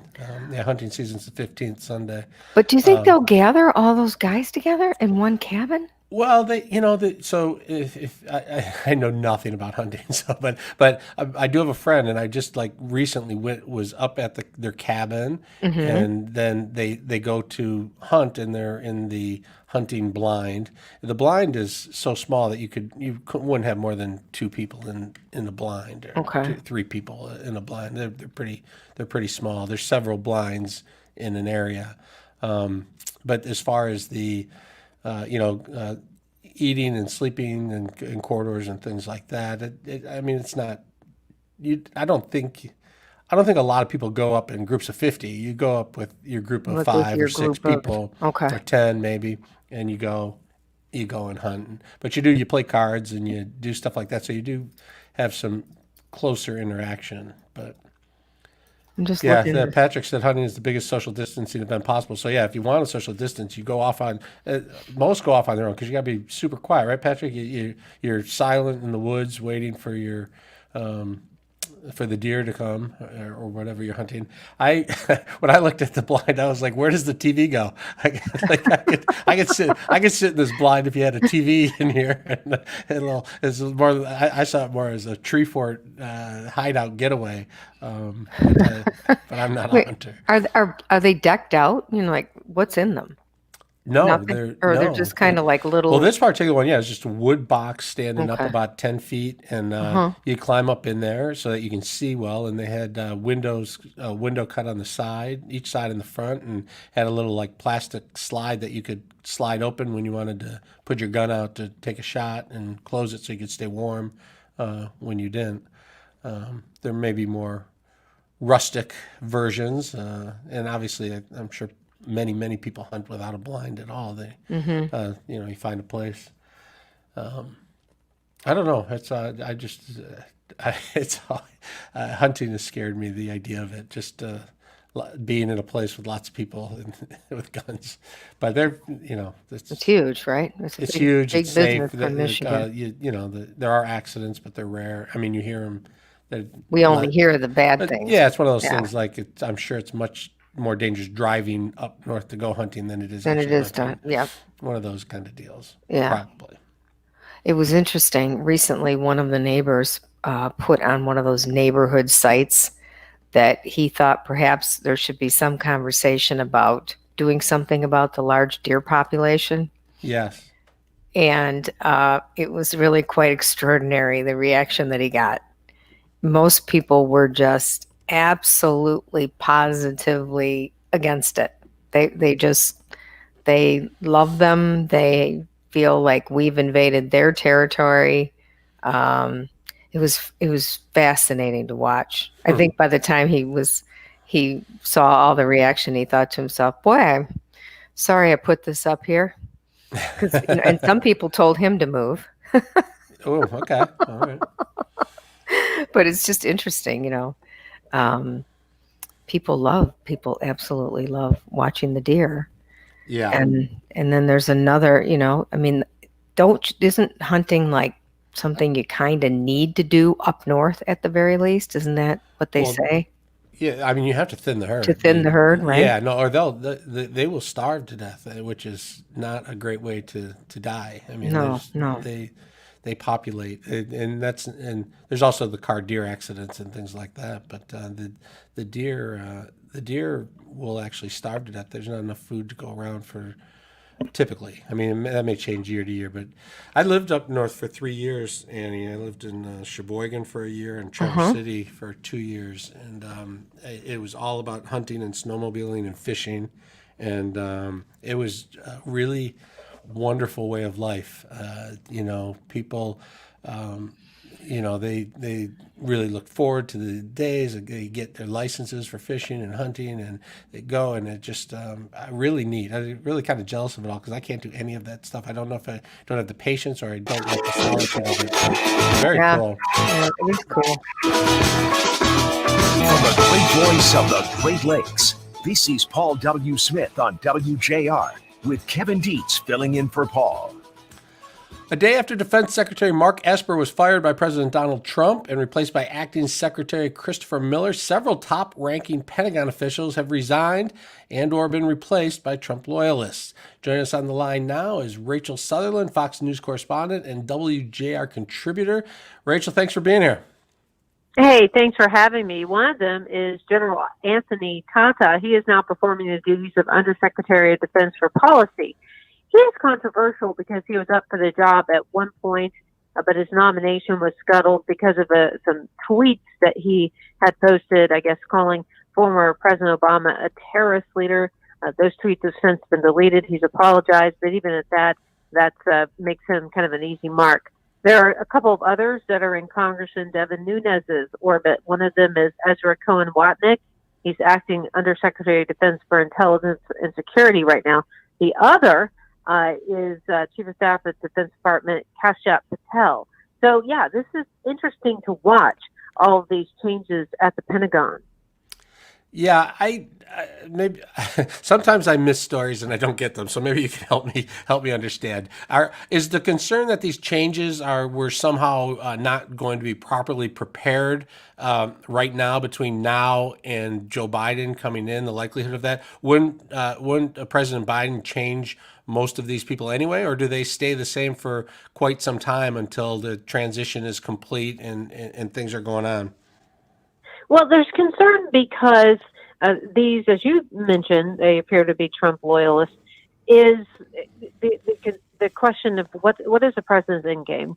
There's been some speculation that these changes are so that the president can fulfill his campaign promise of bringing troops home from the Middle East over the objections of some in the Defense Department. And there's also speculation that the president could be getting ready to reveal top secret information regarding what happened in 2016. And that would put CIA Director Gina Haspel potentially in the president's crosshairs, as well as FBI Director Christopher Wray. So that would be next, is the intelligence community. Watch for changes there potentially. We haven't heard anything yet, but it could happen. And then there's been a lot of hand-wringing on social media about what all this means. So I think that we need to, just look at what's happening, not to try to infer too much, because as you mentioned, a Biden transition would mean, and this is normal, we just don't notice it so much with transition to transition, is new folks. Now, outright firing these people, maybe not so easy, but reassigning them shouldn't be any kind of problem. So the concern, I want to ask you about this revealing top secret information. Is Donald Trump allowed to do that, or does he need the approval of people at the Pentagon? And therefore the theory would be, well, if I get rid of this guy and put someone else in, they'll allow me to reveal more, or does it work differently with who unclassifies information? That is the working theory. Now, I would think that the DOD may have less to do with that, unless he's going to spring something we don't know about the military.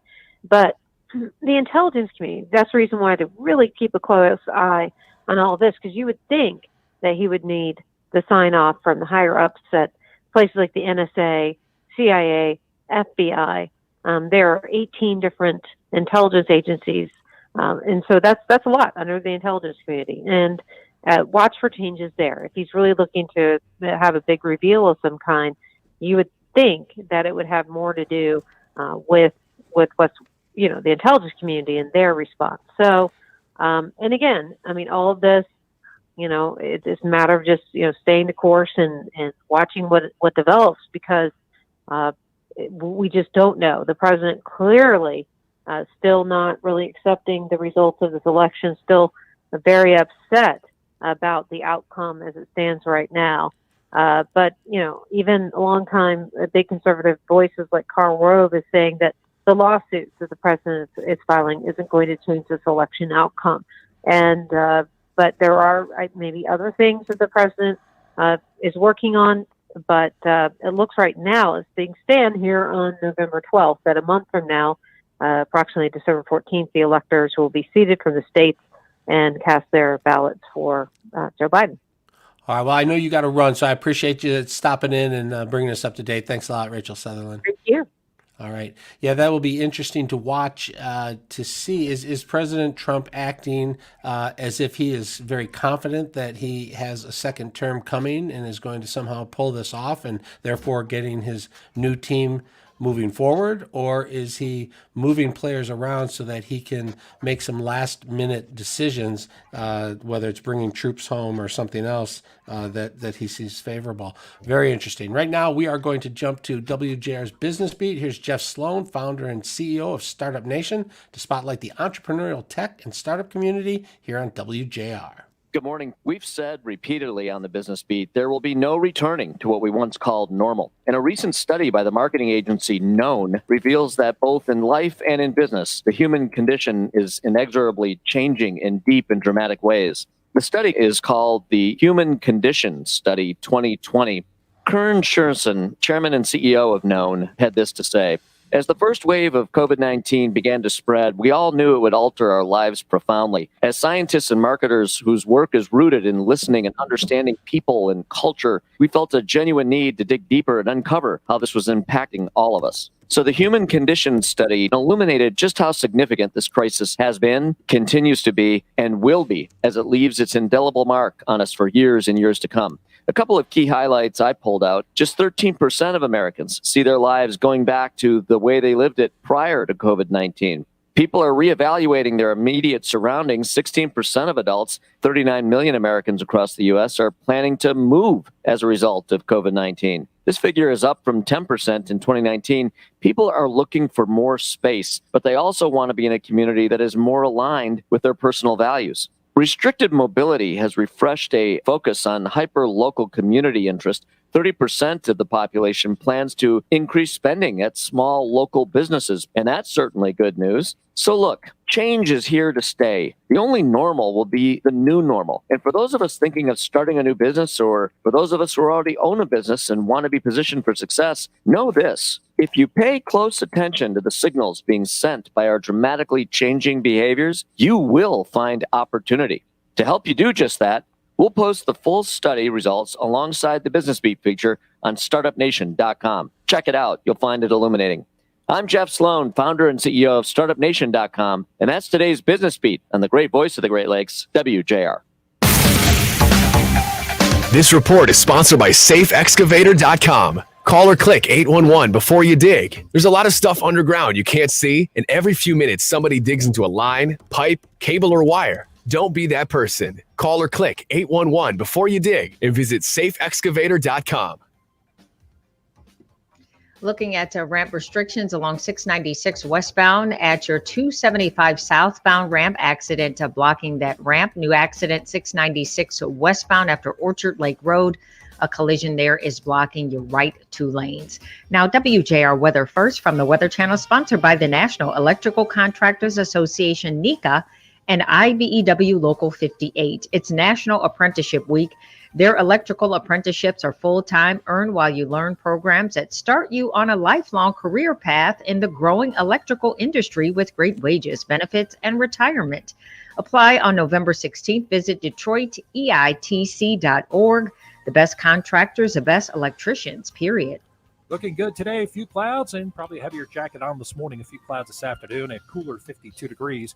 Tonight, 36, suburbs cooler. Tomorrow, clouds, sunshine with highs in the upper 40s. From the Weather Channel, meteorologist Ray Stagik on News Talk 760 WJR. Hey, Michigan, online sports betting is almost here. But wait, if you register your account early with FanDuel Sportsbook, you'll get $100 in free bets once they go live. No deposit required. Just sign up and verify your account and you're all set. $100 in free bets just for signing up early. No deposit required, no strings attached. You see for yourself why FanDuel Sportsbook is America's #1 sports betting app. Easy to use, tons of betting markets, safe and secure, fast payouts. Just sign up at FanDuel.com/100free to claim your $100 in free bets. That's $100 in free bets when you visit FanDuel.com/100free. Must be 21 and over and present in Michigan. Bonus issued a non-withdrawable site credit that expires 7 days after FanDuel goes live in Michigan. $100 is distributed as $50 site credit on each of sportsbook and casino. Unique user ID verification required. Offer ends on go live day. Gambling problems? Call 1-800-270-7117 for confidential help. Thinking about life insurance?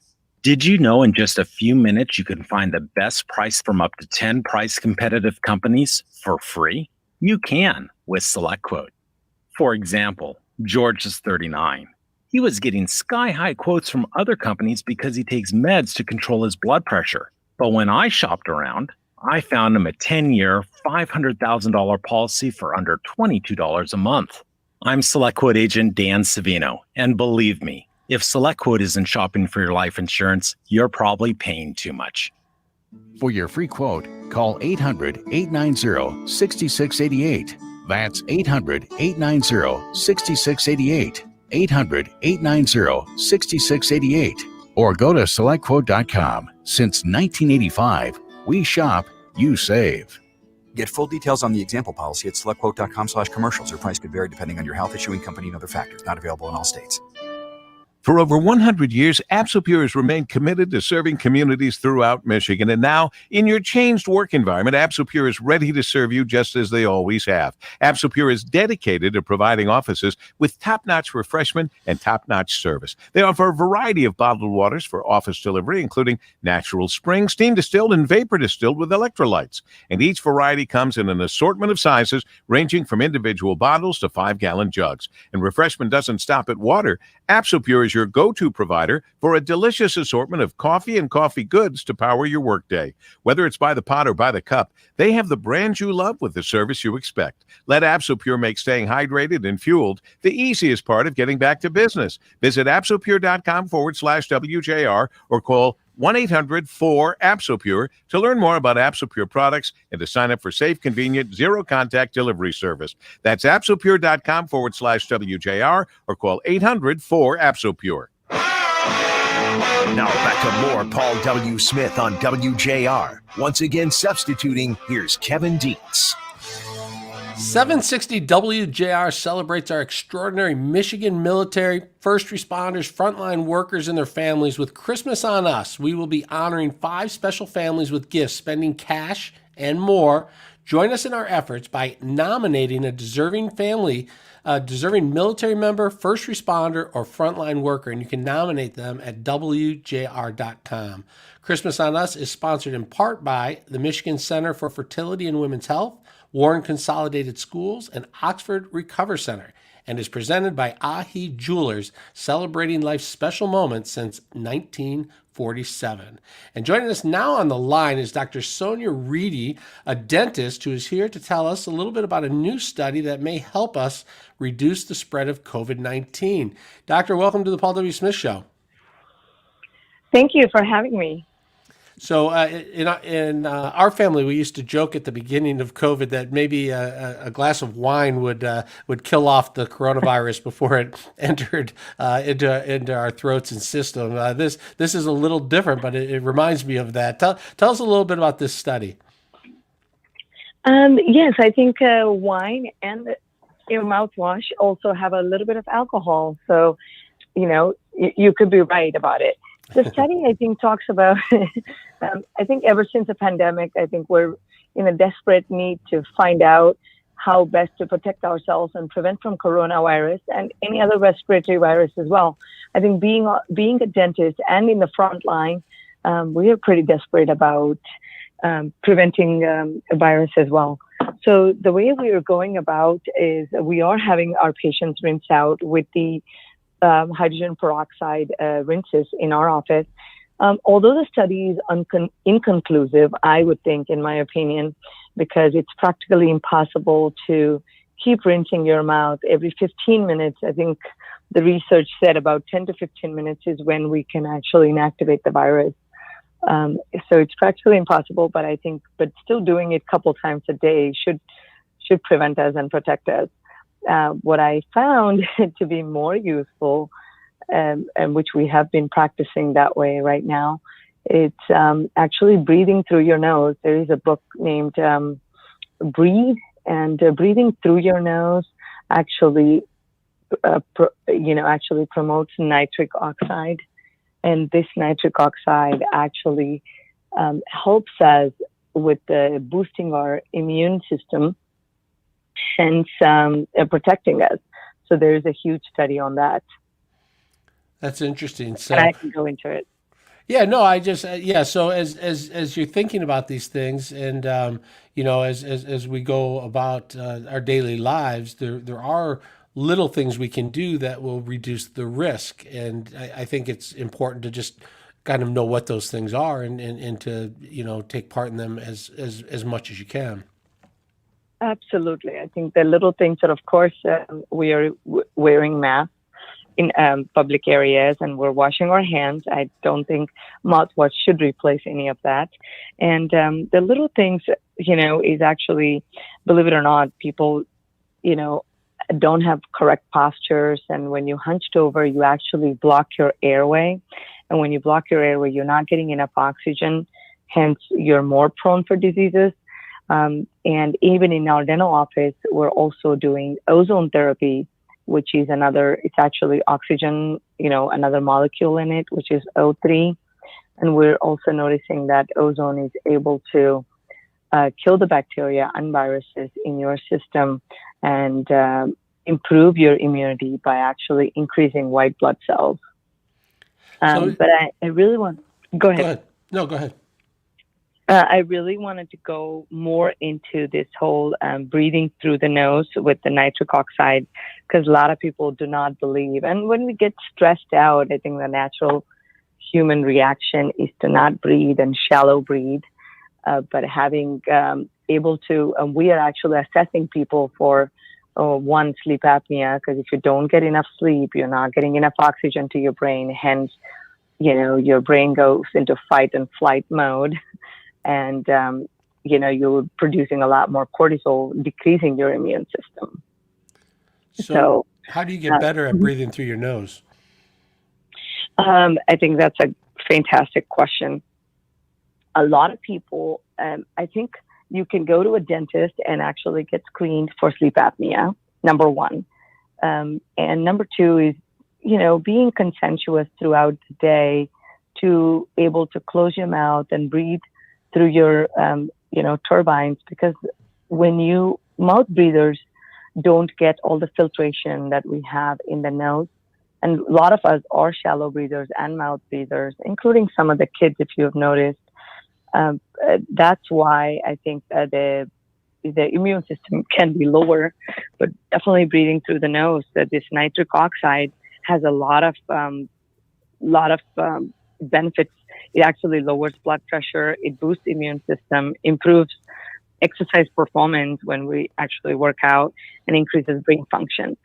So I think to sum it all up, I think, as you said, definitely do small things like breathing and exercising and eating right type of diet, which is alkaline diet, and wearing masks, hand sanitizers.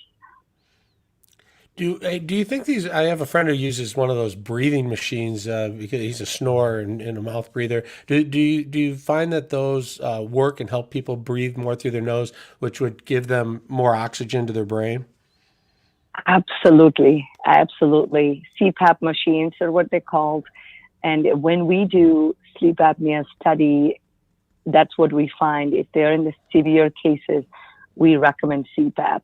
But unfortunately, people do not realize that a lot of people cannot tolerate CPAP because they have issues wearing it all night, because you have a mask on your face with a gas tank next to it. And it's also very hard during travel. But what we find is mandibular advancement devices, which actually, it's like a mouth guard that we fabricate. It moves your jaw forward and actually opens up your throat so you can breathe better throughout the night. And a step further is what we called a system where we actually put appliances in your mouth and grow your jaw horizontally and forward. And improving the jaw width actually gives more space for tongue, so tongue doesn't fall back in the throat. it also improves airway. So what we have noticed is with this methodology, it's called, we expand the jaw to improve the airway, and it's actually a permanent methodology as opposed to the mandibular advancement devices, because there's two ways of treating sleep apnea in the dental office. A mandibular advancement device, it's like a mouth guard. It straps on your upper and lower teeth and moves the jaw forward. And the other one is actually we put an appliance in your mouth and you keep it throughout the day for about 12 to 14 hours. And within a year and a half, we've noticed the increase in airway space. We've increased the jaw width. And this is all helping people, develop good airway. There's this book called Dirty Genes, and the new book that came out is called Breathe. What they say is our previous ancestors years ago, when we had that diet of solid meat and less carbohydrates, they had wider jaws. So the sleep apnea is the newer problem, because we have constricted jaws because we don't really use our jaws to chew on food, and hence we're getting narrower jaws, and the mid-facial development is less because of that. We're out of time, but is the getting trained sleep apnea treatment at your dentist, is that covered by insurance or not usually? Some of the medical insurances are covering that, but it's worth it to ask your dentist. And I think a lot of people don't realize you can go to your dentist and ask for it. In our offices, I practice in Dallas, near Dallas in Irving. We dispense exponential amount of sleep apnea studies recently, just in last few months and the whole last year, and it's because of pandemic. It's increased. All right, Dr. Sonia Reedy, thanks for being on our show. We appreciate it. Absolutely, pleasure. Thank you. All right, and the dentist offices were closed during COVID, and if you haven't been to the dentist in a while, it's probably a good idea to go in case we have further shutdowns coming up. You don't want to have teeth problems during a lockdown. Let's get to traffic with Dana Clark. This report is sponsored by the Exergen Temporal Scanner. Fever is the leading sign of COVID-19. Use an accurate thermometer for twice daily checks. Protect your loved ones with the Exergen Temporal Scanner. It takes an accurate reading in seconds and is the only home thermometer recommended by hospitals, physicians, and clinics. Stay safe with Exergen.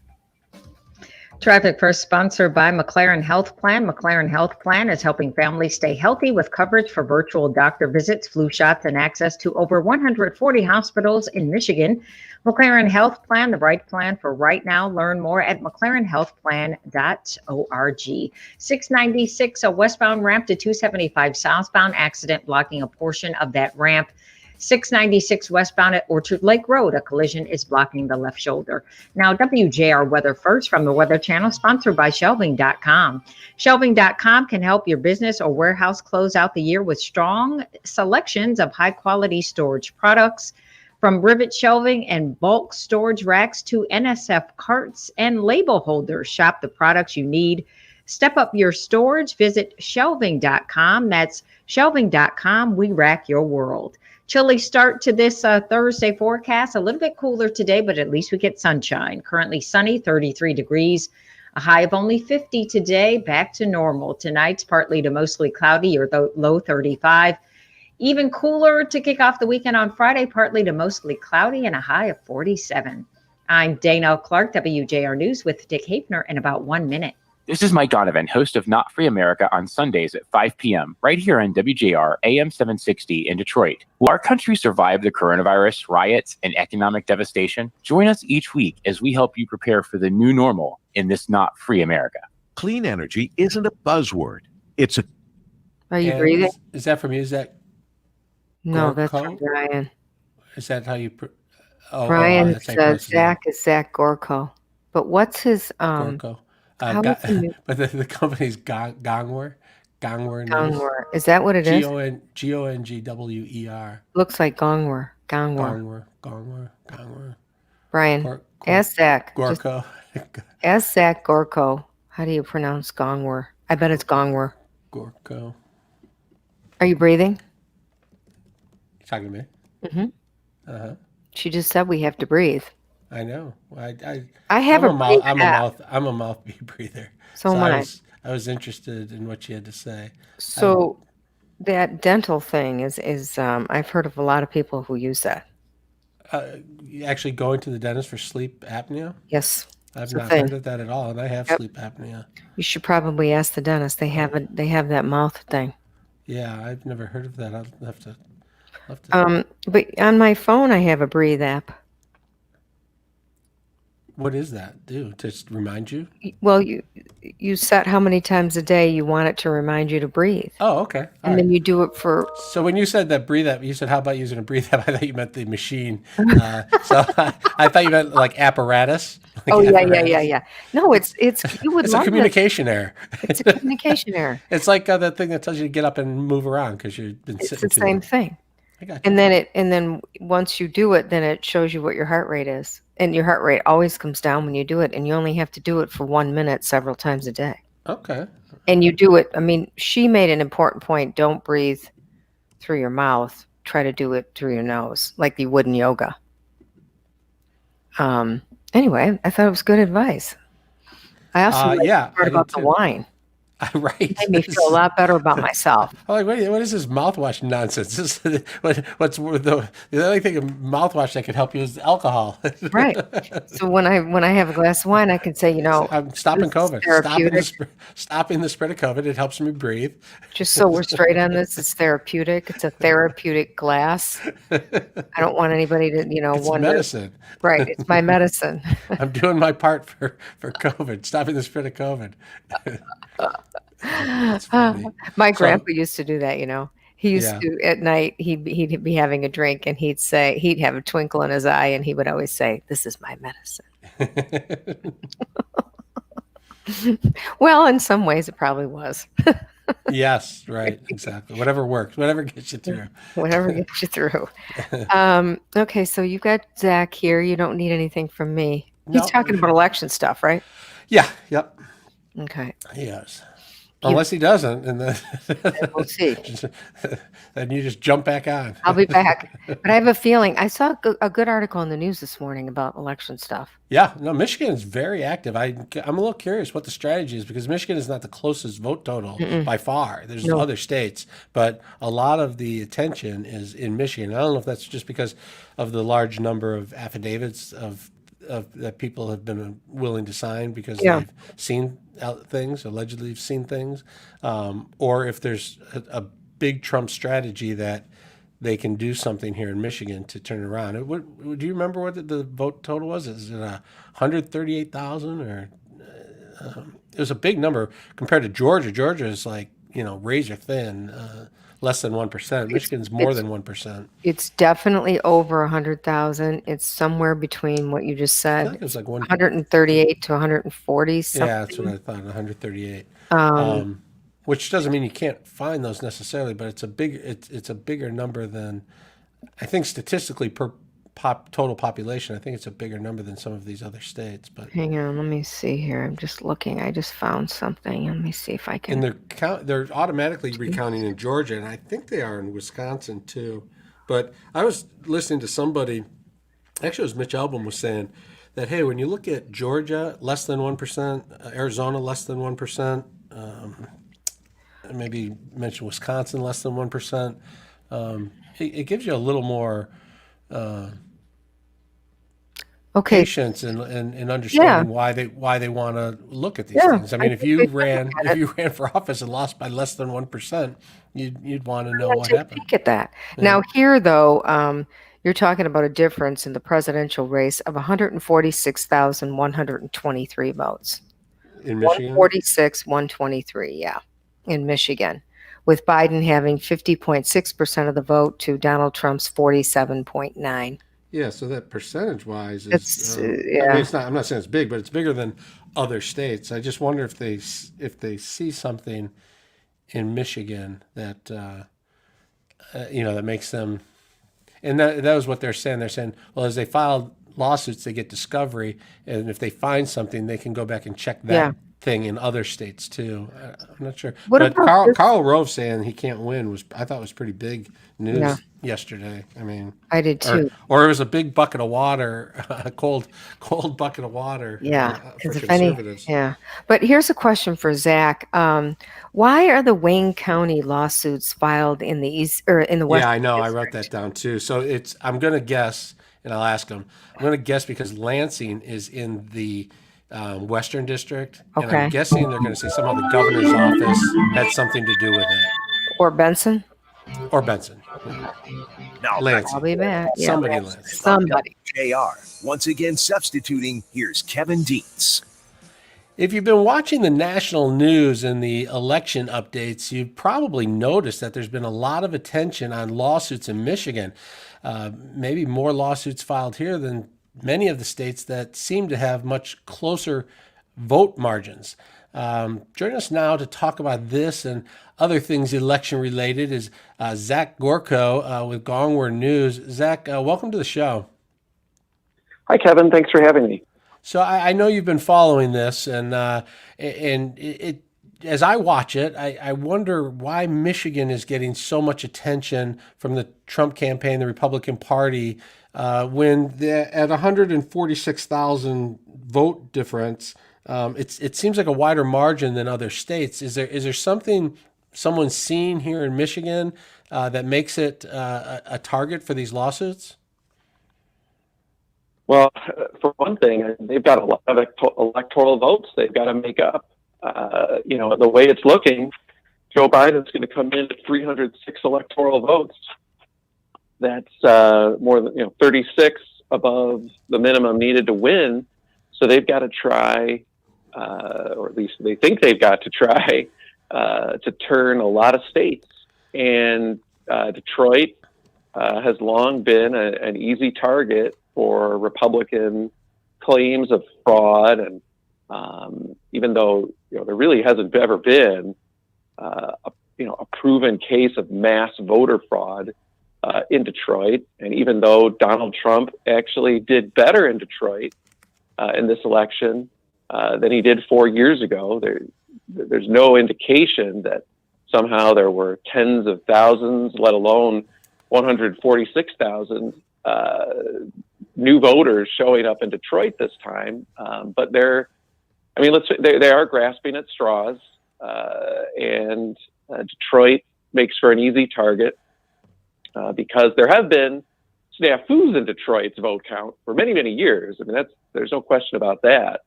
There have been screw-ups, problems, though never, any kind of mass case of voter fraud or even a minor case that I'm aware of in recent years. So Donald Trump, it's going to be very difficult to flip any states. But if you're going to flip them to get that electoral vote, I mean that's Pennsylvania, Michigan, Georgia. Those are big number electoral votes, and so that's where he'll concentrate. The latest lawsuit was filed in the Western District. Why do you suspect that, with the allegations mostly being about alleged fraud in Wayne County? Well, Jocelyn Benson, the Secretary of State, her offices are based in Lansing, which is in the Western District. So that's what they're saying is the reason to file in the Western District. And that's a common reason to go into the Western District, is because state offices are in Lansing. However, it's well known that when Republicans want to go to sue in the federal court, they sue in the Western District because the judges in that district are much more conservative than those in the Eastern District. And in fairness, when Democrats want to sue in federal court, they go into the Eastern District because the judges there are much more liberal. Yes, they probably have a thin but maybe valid argument to go into the Western District, even though it is.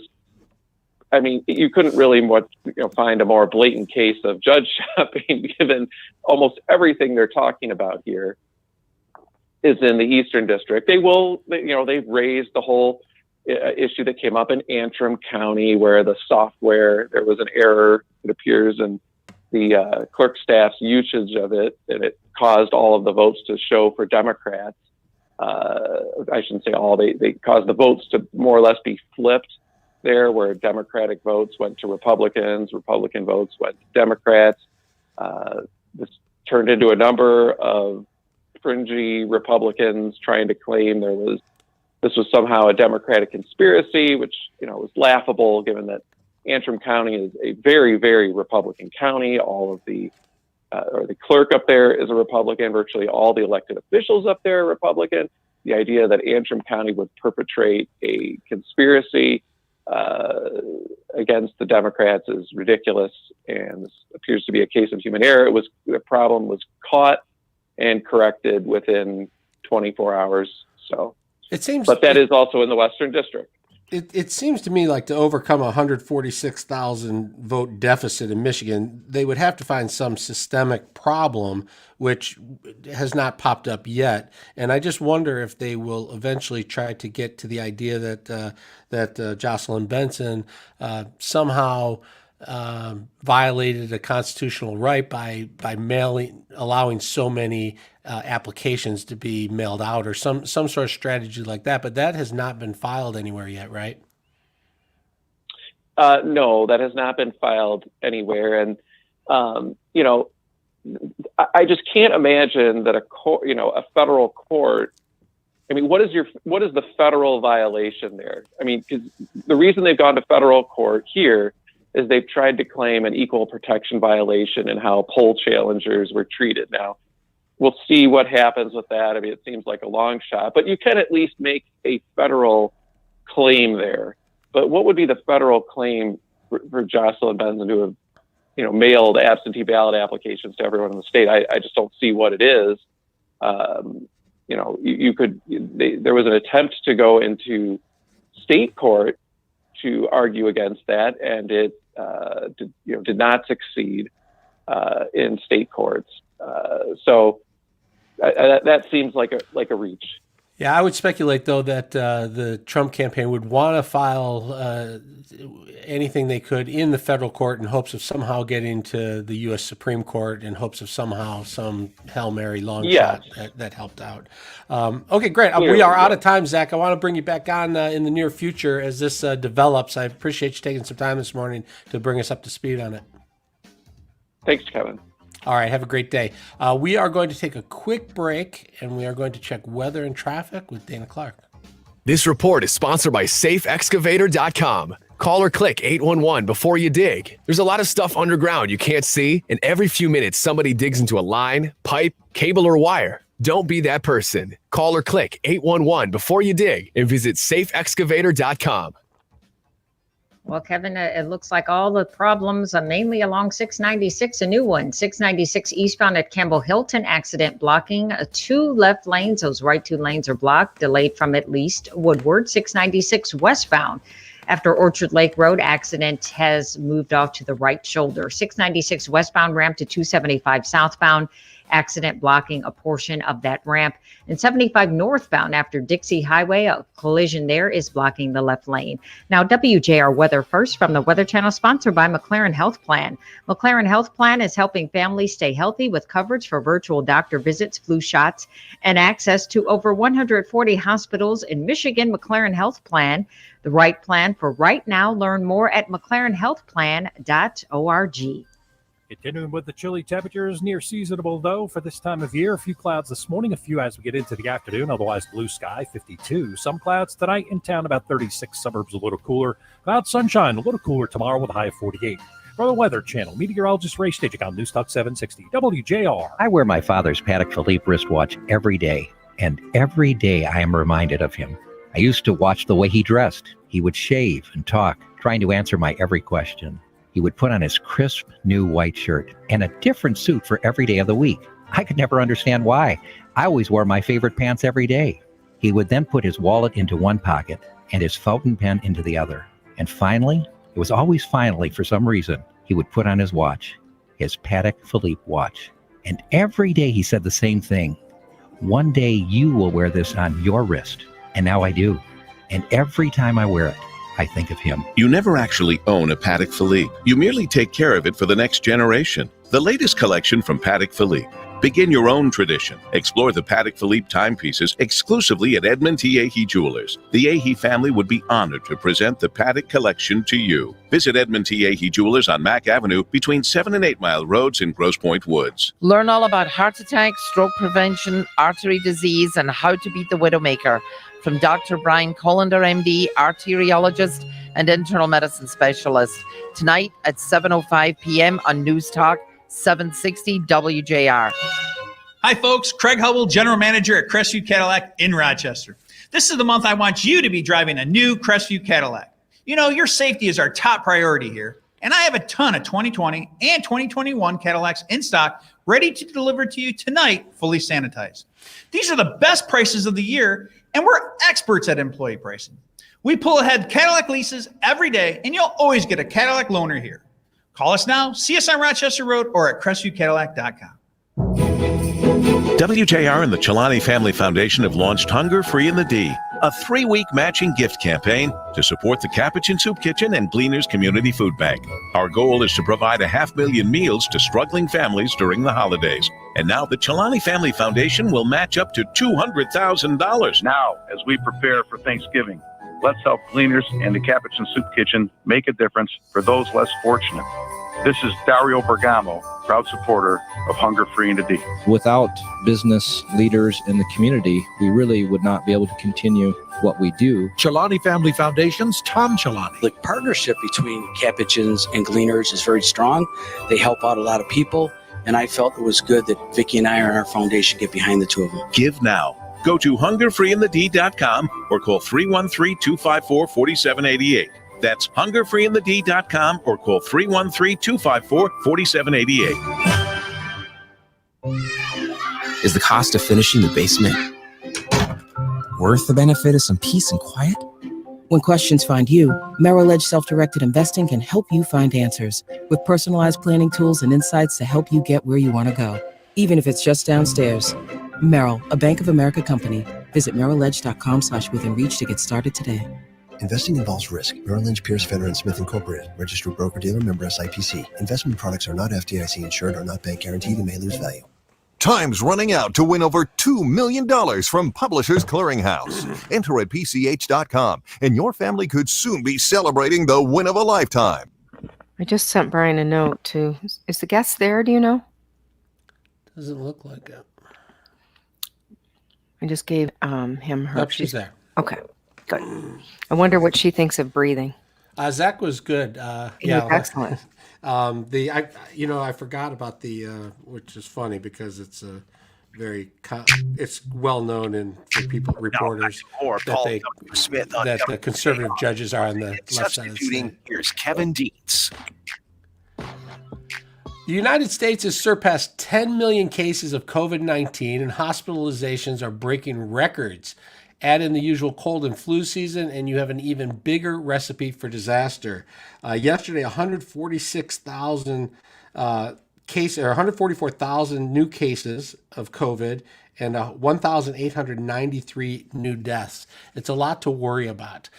Joining us on the line is Marie Ruggles, who is a clinical nutritionist, registered dietitian, and certified diabetes educator with a master's degree from Columbia University. She's also the author of a new book, Optimize Your Immune System, Create Health and Resilience with a Kitchen Pharmacy. Can we actually prevent catching COVID or have a better chance of preventing catching the flu with decisions about what we eat and how we eat? Marie Ruggles, thanks for being on the show. Oh, it's great to be here. Thank you, Kevin. So tell me a little bit about this. Can you call this kitchen pharmacy? What is a kitchen pharmacy?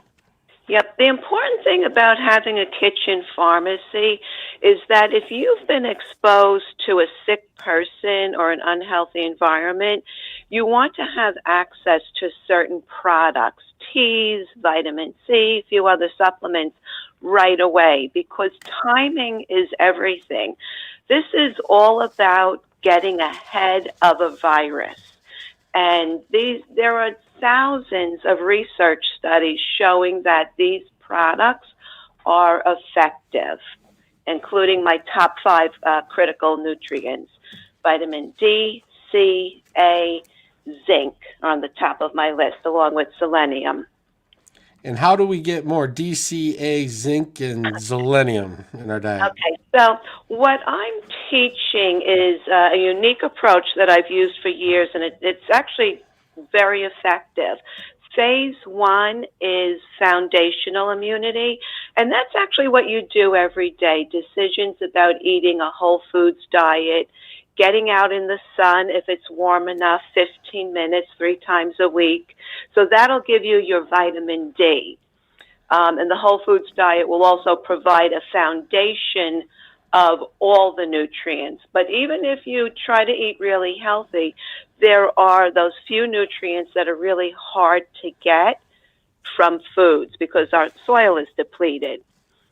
So then we go into phase 2, which is exposure. You've been in an unhealthy environment. Maybe you're taking care of a sick family member, picking up a sick child from college. Virtually that car is a petri dish. So in phase 2, you might want to start thinking about supplementing. For example, taking 2,000 milligrams of vitamin C in divided doses.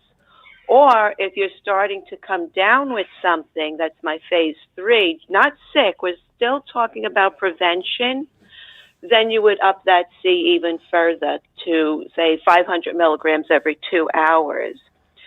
So you could also drink green tea, a couple of cups a day. Green tea actually has antimicrobial compounds in it. So the foundation is really priming your body to be more resilient.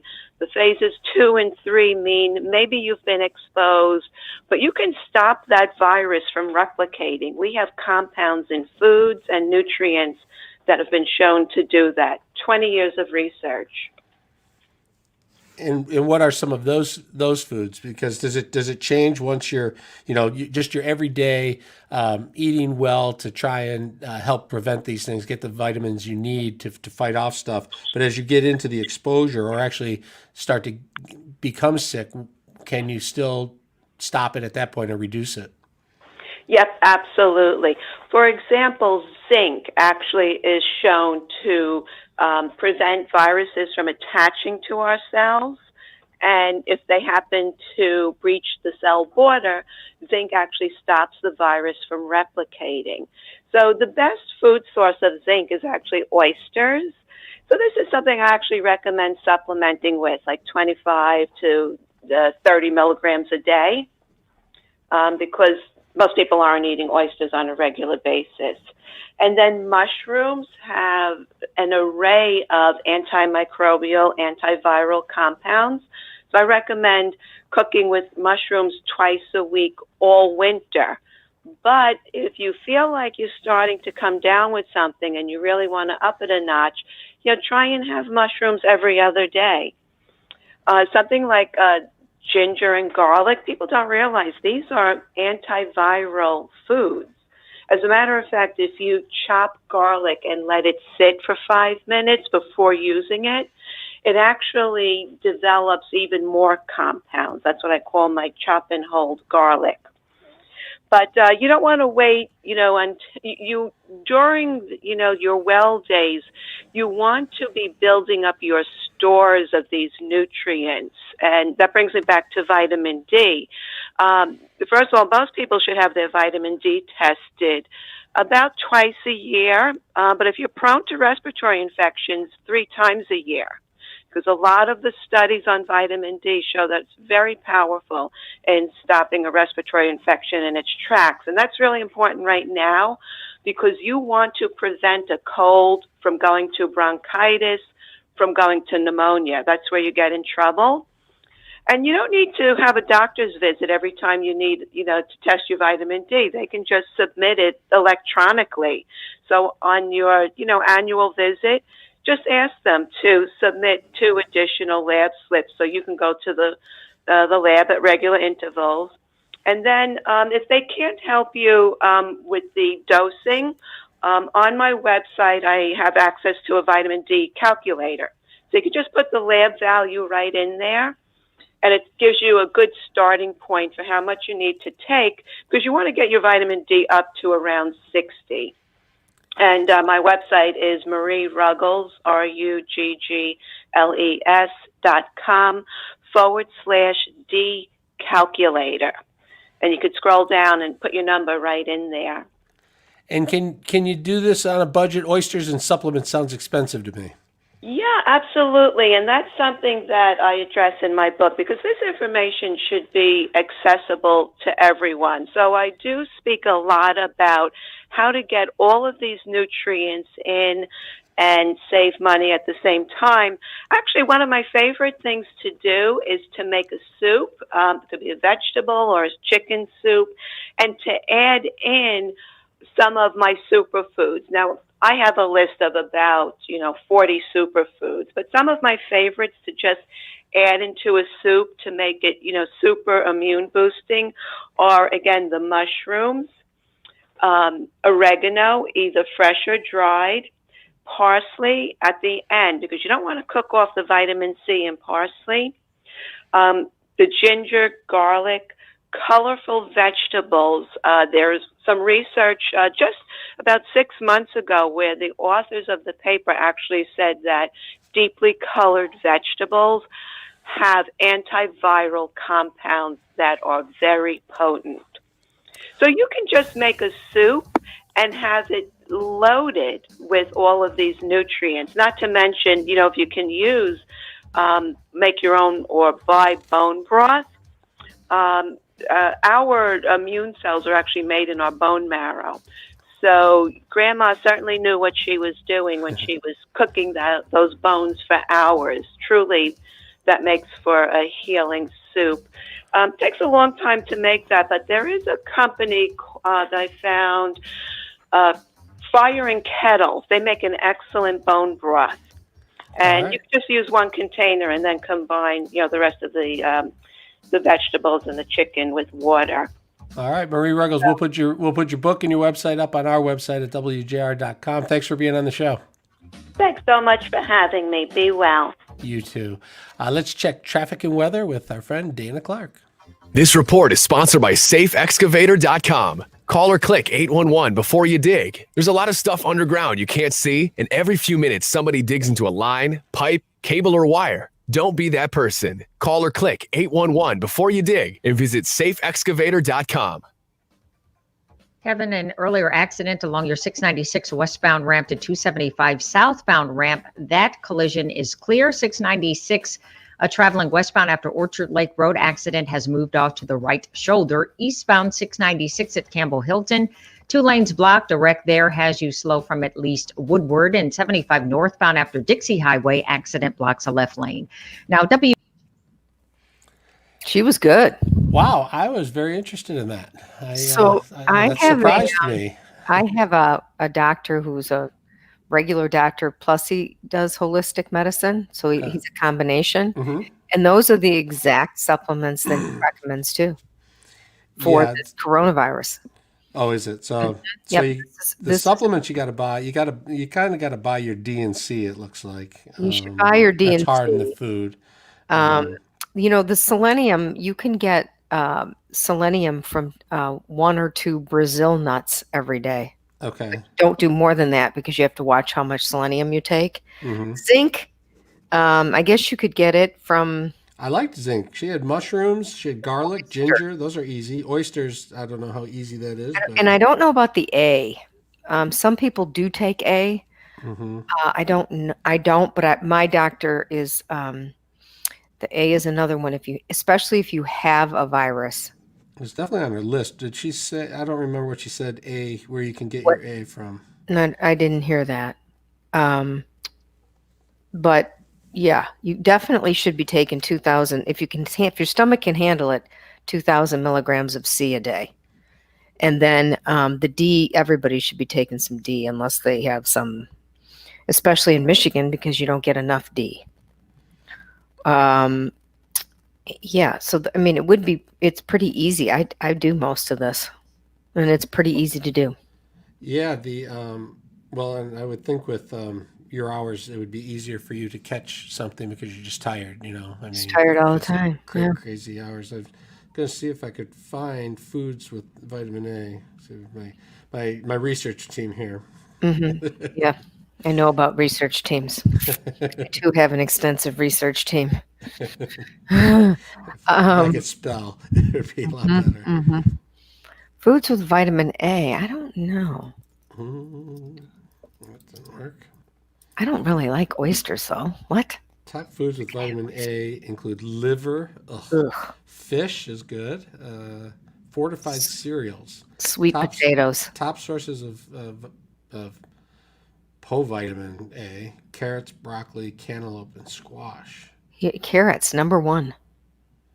Tuna. How about tuna? Tuna's number 2 on my I list. don't like carrots. Broccoli's okay.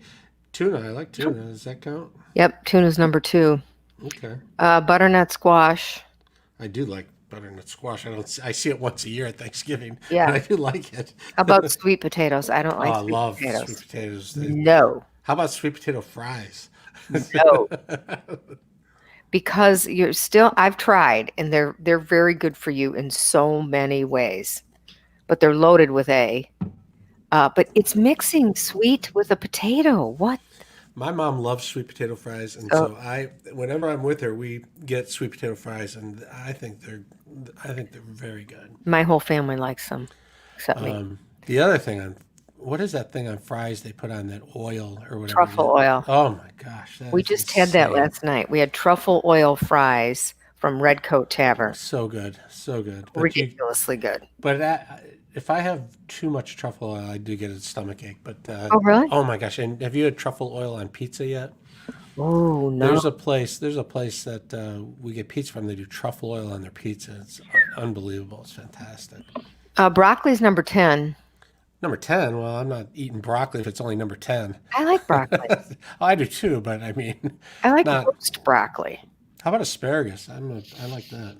No, it's not on here. Red bell peppers, lettuce, believe it or not. Lettuce. Cantaloupe. I don't see much of... Well, I see lettuce, but I don't see much of those other things. Spinach. Maybe I'm just going to have to buy some liver, and I like spinach. What number is spinach? Spinach is number 5. 5? All right.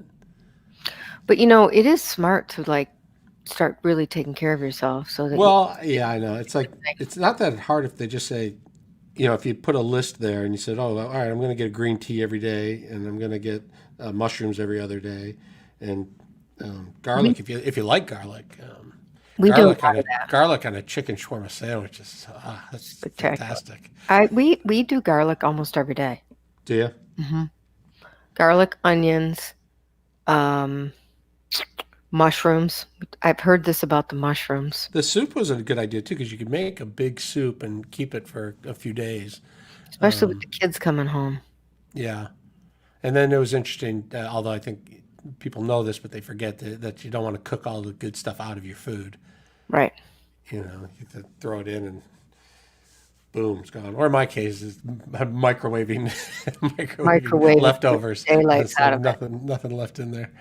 Yeah, that's the problem. You can't do that. But yeah, I thought she was, and my doctor has a book coming out too on viruses. Mm-hmm. So I'm going to see if he'll. I bet there's going to be a lot of books coming out on viruses. Yes, I didn't get to ask her about breathing, but she'd say it was good. But it sounds like the more you can learn to nose breathe, the less you're going to be emitting germs anyway. That, and also, that clear saline solution. No. They recommend using that. It's just a nose spray, clear nose spray. They recommend that a couple times a day too. Okay. That helps with breathing. Vitamins do get expensive though. And, and are there chemicals in that nose spray or no? Is it just no? It's just plain saline. It's excellent. Yep. and the mouthwash. Yes, mouthwash and your glass of wine. And the wine. You're set. I'm all good. And I don't want to hear about you calling in sick anytime soon. I know. Well, it was interesting because, we're putting in that pool, and I wondered where the pool putter-inners were. And so I sent a note last night, and don't you know they have COVID. Oh, no, that's not good. That means they're not coming for 14 days. Exactly.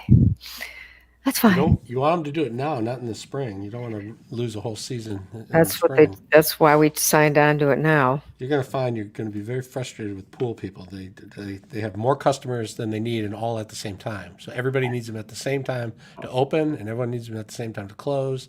And they only fix stuff at certain times of the year, and everyone needs them at the same time. So there's not enough companies for all the people, and everyone needs everything at the same time. Yes. Very fun. I can see that. But you could turn your husband into a pool boy, and he could be an expert on the chemicals and cleaning. And no, you're not seeing it. You have other plans. I don't see it. Because no other school prepares students for the real business like Walsh. To learn more and to do more, go to walshcollege.edu. From the great voice of the Great Lakes, this is Paul W. Smith on WJR with Kevin Dietz filling in for Paul. It is 8:06 on a beautiful Thursday morning, November the 12th. Thanks for stopping by WJR, where Detroit comes to talk. We're also live on Facebook. Our next guest served as a United States Representative for Michigan's 11th Congressional District. He is a member of the Republican Party who decided not to run for re-election in 2018 during the Donald Trump presidency. His seat was picked up by Democrat Haley Stevenson in 2018, and she was just re-elected. Joining us now is former Congressman David Trott. David, welcome to the show. Morning, Kevin. Good morning to you. I'm interested to see what your takeaways are now that you're sort of out of politics as you watch the 2020 elections, or maybe you didn't watch it all. Well, no, I watched it. It was certainly an interesting election week. A lot of takeaways. I think President-elect Biden said it best when he spoke a couple days ago. He said, I think the voters have given us a mandate to cooperate. I think it was a split decision at the top of the ticket. The Republicans didn't do well as expected, but then in the House and the Senate, we did better than expected. And so I think it really was a vote against Trump, and the Democrats have to be scrambling a little bit today, trying to figure out what they do in the midterms and going forward. How important is the runoff in Georgia? Well, it's critical. It's critical, obviously, for the Republicans to keep control of the Senate. I think it's even more important on a public policy level for our national agenda, because if the Democrats get control of the Senate, and if they win both seats, they will have control of the Senate because of the vice president presiding in the Senate.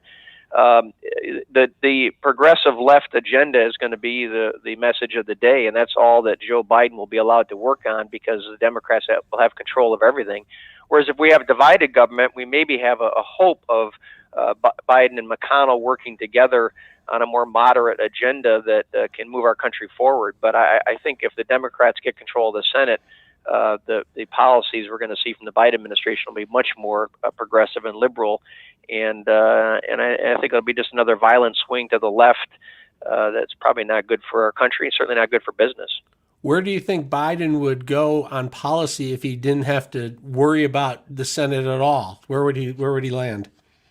Well, I think the AOC agenda. I think a lot of what has been proposed by the progressive end of the Democratic Party will have to be what's put forward from the administration, because they have control of everything, especially if they do away with the filibuster. So, again, I think I like divided government, and I think in this case the country will be well served if the Senate stays with the Republicans. In the presidential race, Joe Biden received 75 million votes, Donald Trump about 71 million, but there are several states that are less than 1%. Do you think it's fair or right for Donald Trump to fight or to keep battling or to file lawsuits currently as the landscape sits? Well, you're exactly right, Kevin. I mean, if you change less than 0.1% of the vote in less than 100,000 votes in a few key states, you have a different result in the Electoral College. So the election was a lot closer than the Electoral College suggests. And to your question, though, certainly President Trump has the right to challenge and question the election results, and it's probably appropriate given some of the new voting procedures that were put in place this time because of COVID.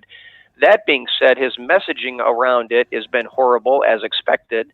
What he should have done is said, it appears that Joe Biden is going to win if everything stays the way it is. I am going to look at the election results in these states because of some irregularities. My administration will cooperate with the transition team, but I'm not conceding. We're going to have the GSA fund the transition team, and we're going to look at this, and we'll have everything resolved in due course so that either I or Joe Biden can be sworn in on January 20th. That would give the country the peace of mind that we're going to have an orderly transition either to a second Trump term or to a Biden presidency. And that would also basically tell the Trump base of 35% of the voters to stand down and not be too quick to be inflamed by the rhetoric that the president has otherwise followed. So I think his messaging has been poor, but he certainly has the right to question the election. I feel a little bit like Karl Rove's announcement that this thing is not going to get overturned in the courts, and it's very unlikely that it will, sort of sent that message to Republicans who somehow feel that this was stolen somehow, but that you feel like that should have come from the White House. Of course it should, but no one's surprised by President Trump in this regard. And if you look at what the president's doing, he's already planning for his post-presidential days. He's formed a leadership pact to help candidates in the midterm elections. He endorsed Ronna McDaniel to be reelected as the head of the RNC, and he's talking about running in 2024. So I think the post-Trump era is not upon us, and we're going to have several more years of the Republican Party trying to grapple with what role Donald Trump should play in the party, which is our challenge. The Democrats have their own challenge. They have a civil war brewing within their party, and they have to figure out why they did so poorly in Miami-Dade County. But I think that this election was about independents who voted against Trump, not for Biden. And if the Republicans can figure out how to address that problem in the midterms of the 2024 election, I think we could have a one-term Biden presidency. So what should Republicans do to win it back in 4 years from now? Well, I think they have to have a candidate that is not insulting to independent voters or suburban women, and that's where Trump did poorly. And so I think they have to have someone that can continue to make inroads with the Latino community as we did this time. But fundamentally, I think you have to have someone who is fit to be president. And I always had my concerns about Donald Trump because of his rhetoric, because of his history. I didn't think he was the right person to be leading our country. So if the Republicans come up with someone that can message better, I think we'd have a good chance of winning. All right, David Trott, former congressman of the 11th District. Thank you very much for stopping in this morning. We appreciate your... Great to talk with you, Kevin. Take care. All right, take care. All right, we are going to take a quick break, and we will be back with much more of the Paul W. Smith Show. Let's check traffic and weather with Dana Clark. This report is sponsored by Indeed.com. If you need to hire, you need Indeed. Indeed delivers quality candidates, so you can focus on hiring the person who is a good fit. Claim your $75 credit for your first post at Indeed.com/credit. Terms and conditions apply. Kevin, a few things clear out there. 696 eastbound at Campbell Hilton. Earlier accident is clear. Also 696 westbound after Orchard Lake Road. That earlier crash is gone. 75 northbound after Dixie Highway. That accident also clear. Seeing a new collision, 696, two new ones actually traveling eastbound right before Telegraph. A wreck is blocking the right shoulder. And also an accident on the ramp of 696 eastbound to Lodge southbound. Now, WJR Weather First from the Weather Channel, sponsored by Marathon. No matter where your travels take you, Marathon can improve your engine performance with quality top-tier gasoline. Marathon, fueling the American spirit. Not a terrible forecast. Will stay dry, but certainly the 70s and the record warmth is gone. Some clouds, chilly this morning. Some clouds of blue sky this afternoon, high 52. That's about average. Tonight, 36. Suburbs a little cooler. Tomorrow, cloud sun, a little cooler, highs in the upper 40s. From the Weather Channel, meteorologist Ray Stidgick on News Talk 760 WJR. How did we ever come to the belief that we have no control over the inevitability of heart attack or stroke? that it was somehow predestined in our genes, inherited, or inevitable due to some random chance that outsmarted the medical field. We've come to accept these two fallacies, but the fact is that heart attack and stroke are 100% preventable, and cardiac disease is reversible. It's not in the genes, it's in your profile. It's time to take charge of your health. Call Dr. Brian Collender at 866-KOLENDER. Hey, Michigan, Frank Beckman here, and I've been waiting a long time to say this, but online sports betting is almost here. That's right. You can bet on your favorite teams. It's coming very, very soon, but I've got even more good news. If you register your account early with FanDuel Sportsbook, you're going to get $100 in free bets once they go live. There's no deposit required. You just sign up, verify your account, you're all set. $100 in free bets just for signing up early. No deposit required, no strings attached. FanDuel Sportsbook is America's #1 sports betting app. Easy to use, tons of betting markets, it's safe and secure, and they have fast payouts. So get to FanDuel right now. Sign up at FanDuel Sportsbook for your free account with a $100 signing bonus. Must be 21 and over and present in Michigan. Bonus issued a non-withdrawable site credit that expires 7 days after FanDuel goes live in Michigan. $100 is distributed as $50 site credit on each of Sportsbook and Casino. Unique user ID verification required. Offer ends on go live day. Gambling problems? Call 1-800-270-7117 for confidential help.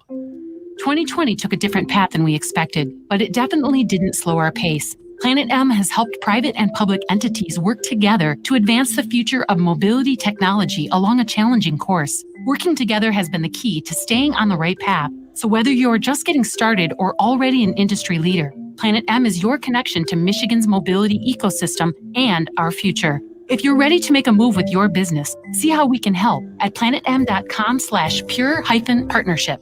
Buongiorno. Buongiorno. Buonasera. Buonasera. How can I make the most of waiting for my next big vacation? Translate your questions into goals by investing with Merrill Edge Self-Directed. It's more accessible than you think, with helpful planning tools plus free online stock and ETF trades, so you can keep practicing your pronunciation. Merrill, a Bank of America company. Visit merrilledge.com/withinreach to get started today. Investing involves risk. Merrill Lynch, Pierce, Fenner & Smith Incorporated. Registered broker-dealer, member SIPC. Other fees may apply. Investment products are not FDIC insured or not bank guaranteed and may lose value.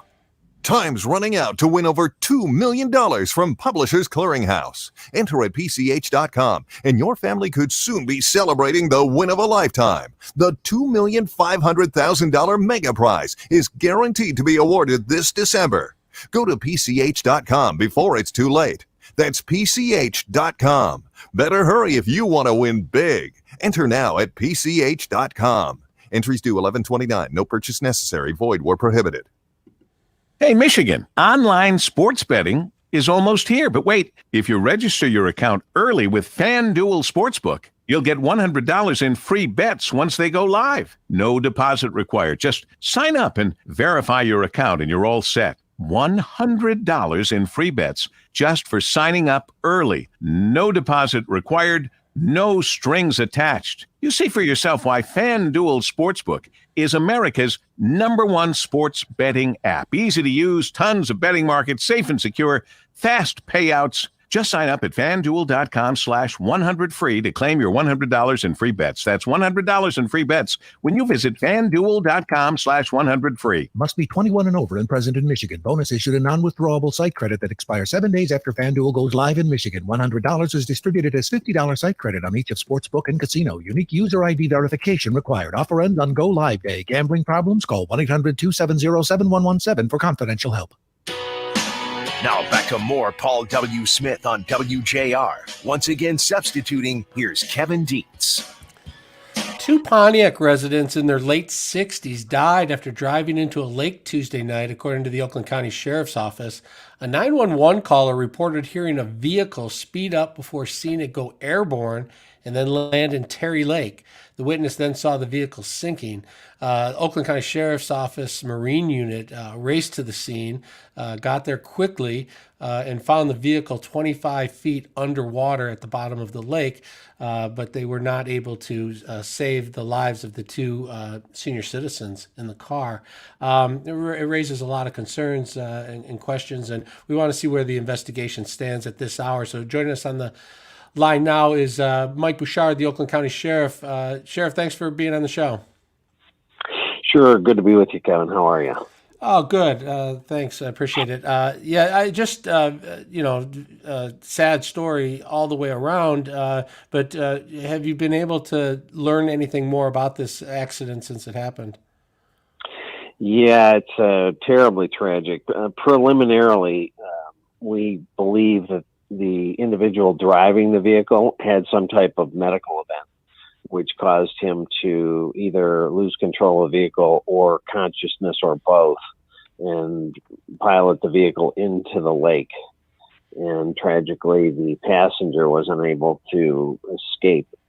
That's the preliminary information. We still have some more investigation to do, including the results of the toxicologies and the autopsies, etc. But that would be our preliminary information on this. Just a terrible situation and tragedy for the family and the community. Yeah, great that the witnesses immediately called 911. Great that you guys were able to respond quickly, and you guys have such a phenomenal Marine unit out there. But unfortunately, it wasn't successful this time. It raises just some questions to me, like if you were to drive and felt a heart attack coming on or some sort of medical issue, obviously, somehow you want to convince yourself to pull over and stop rather than to try and get to where you're going. Yeah, no question. And that's if there was, inclination that was happening. Sometimes medical events happen quickly. I know back in my days as a fatal accident investigator, sometimes it's an instantaneous thing. They pass out, they lose consciousness, or they seize up and they crash into a pole or a tree or another car. So, we're not exactly sure. As I said, it's still an investigation of how this played out, but that's preliminarily, it looks to be a medical condition, and that was the cascading event here. So just a really terrible thing. And as you said, the vehicle was pretty deep, so they got there pretty quickly. But the lake, obviously, it was dark, and they found it in like 25 feet of water, and there's other things in the lake that they were sadly distracted by and discovering, including other vehicles. So, they are going to attend to that in the days going forward, I think. People dumping old cars in the lake? Apparently, they found more than one car in the lake. So obviously they would clear that car and determine no one was in the passenger compartment, and then begin searching again. And that obviously is a delaying issue. Yes, for sure. I wanted to ask you, this month is Domestic Violence Awareness Month, and we talked a lot about domestic violence issues with COVID back in March, and then as the shutdown went on. Has the Sheriff's Department, the Sheriff's Office, been seeing a lot of domestic violence with COVID lockdowns, and there's just concern because we're talking about the winter and the cold months coming and people being more confined. What are your deputies seeing out there? Yeah, you're right. We have seen an uptick in domestic violence. Just frankly, tempers and anger issues in general. Road rage and neighbor problems and other kinds of things we've seen. So certainly we have seen it in domestic situations where it's triggered into violence, and we're encouraging people to obviously look for ways to de-escalate in a healthy way and separate and do those kinds of things. But yeah, it's a situation that we're seeing. Absolutely. Yeah, and it's good to know. It's good that people know there are places that help. That Oakland County has several agencies that people can call and get help when they need it. They don't have to wait until the very last second and call 911. Absolutely, yeah. And if it's certainly something that's an ongoing situation, you need to think about what's best for your life and for your children if you have any, and all those kinds of things. You should never live in a situation where you're subject to abuse. Just shouldn't happen. And seek help or seek your safety first. Yeah, for sure, for sure. This is the first time I talked to you since the election. Congratulations on the win. I know you guys, your team worked hard. Well, I appreciate it very much, and I certainly give a big thank you to the team that at the sheriff's office, because they do a great job, and that reflects well on me. And I think that that's part of why the county voters continue to place their confidence in me, as they see our team doing great things. And so I thank my team, and I thank the county voters that gave me the opportunity to continue to serve in a job I love. Well, we appreciate the work that you guys are doing and that you're doing, and we're looking forward to you sticking around for quite some time. Have a great Thanksgiving. No turkey fires with the deep fryer. Keep it safe. Yeah, exactly. I guess that's a good reason to go vegan, eh? Yeah, there you go. That's great. All right, All right, Sheriff. Kevin. Thanks so much. All right, thanks for coming on. We really appreciate it. Tough story out there in Oakland County. We appreciate the efforts by the Marine Unit for sure. We're going to take a quick break, check weather and traffic with Dana Clark. This report is sponsored by Church's. Church's new chicken sandwich is finally here. With almost 70 years in the kitchen, you can bet we put the work in to make it worth it. It's everything you love about Church's. Between two buns. Get it today, just $3.99. Thanks for waiting. Church's, bringing that down-home flavor. Traffic First, also sponsored by Shelving.com. Shelving.com can help your business or warehouse close out the year strong with its selection of high-quality storage products, from rivet shelving and bulk storage racks to NSF carts and label holders. Shop the products you need. Step up your storage. Visit Shelving.com. That's Shelving.com. We rack your world. Disabled vehicle 94 westbound at Wadhams Road. This is in St. Clair. It is blocking the right shoulder. 696 eastbound before Telegraph. Accident blocks the right shoulder. Also an accident on the ramp of 696 eastbound to Lodge southbound. Now, WJR Weather First from the Weather Channel, sponsored by the Detroit VA Healthcare System. Veterans, the Detroit VA Healthcare System reminds you to not let COVID-19 postpone your healthcare needs. The Detroit VA is ready to care for you in their medical facilities and through online video visits. To learn more, visit detroit.va.gov. Chilly start this morning, sunshine, 33 degrees, going up to about normal today, a high of 50. Tonight, partly cloudy to mostly cloudy, your low 35. Cooler on Friday, partly to mostly cloudy skies and a high of 47. I'm Dana Clark, WJR News with Dick Hafner in about 2 minutes. Hi, folks. Craig Hubble, General Manager at Crestview Cadillac in Rochester. This is the month I want you to be driving a new Crestview Cadillac. You know, your safety is our top priority here, and I have a ton of 2020 and 2021 Cadillacs in stock, ready to deliver to you tonight, fully sanitized. These are the best prices of the year, and we're experts at employee pricing.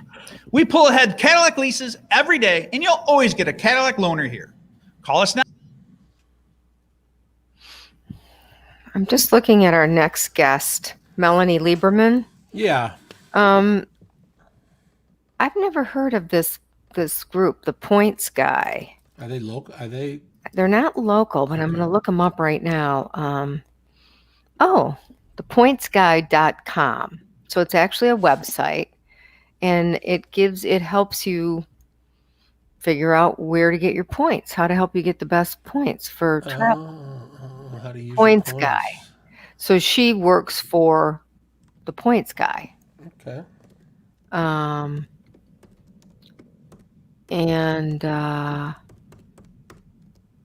Yeah, that's what it is. But I was just looking at her title, Senior Travel Editor at Lifestyle and Travel Platform with the Points Guy.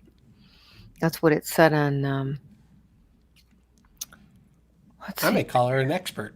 I think I might call her a travel expert, huh? Melanie Lieberman, our travel expert. With the Points Guy. With the Points Guy. It seems more. Let's look her up. Editor at Lifestyle and Travel Platform. That must be a different website, or maybe. Well, I think that's a web. That's part of the Points her Guys? job within the Points Guy. That's what I'm trying to figure out here.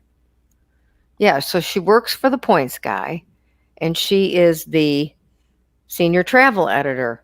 But it shouldn't it be of Lifestyle and Travel Platform? But hang on, let's see what it says when you go to her site or her work. She's got one here, 6 trips to take right now if you want to escape crowds. Anywhere. when did she write that? November 5th. just go somewhere.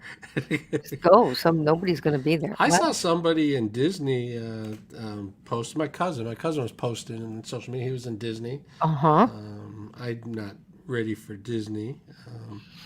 I tell you, Europe's all shut down, right? Where are we going? Where are we traveling Not to? going anywhere. The cruises are shut down.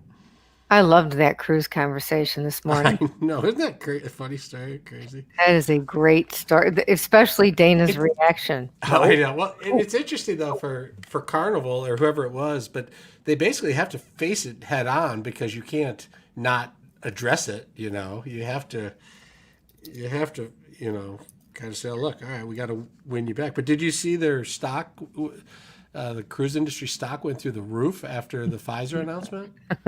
And I'm guessing that it's just because it was completely tanked. It must have been that. Yeah.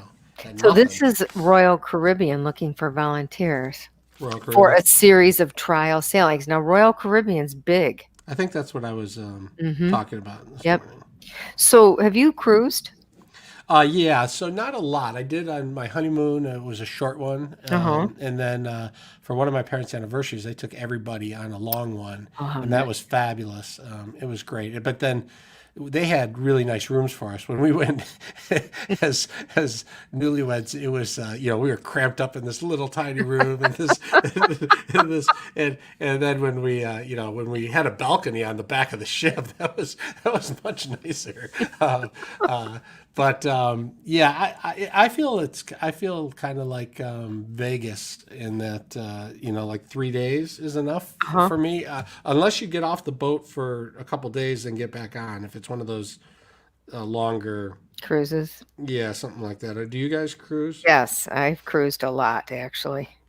In the last probably 10 years, I've cruised almost once, maybe twice a year. But the key for me is I'm not interested in the big cruises.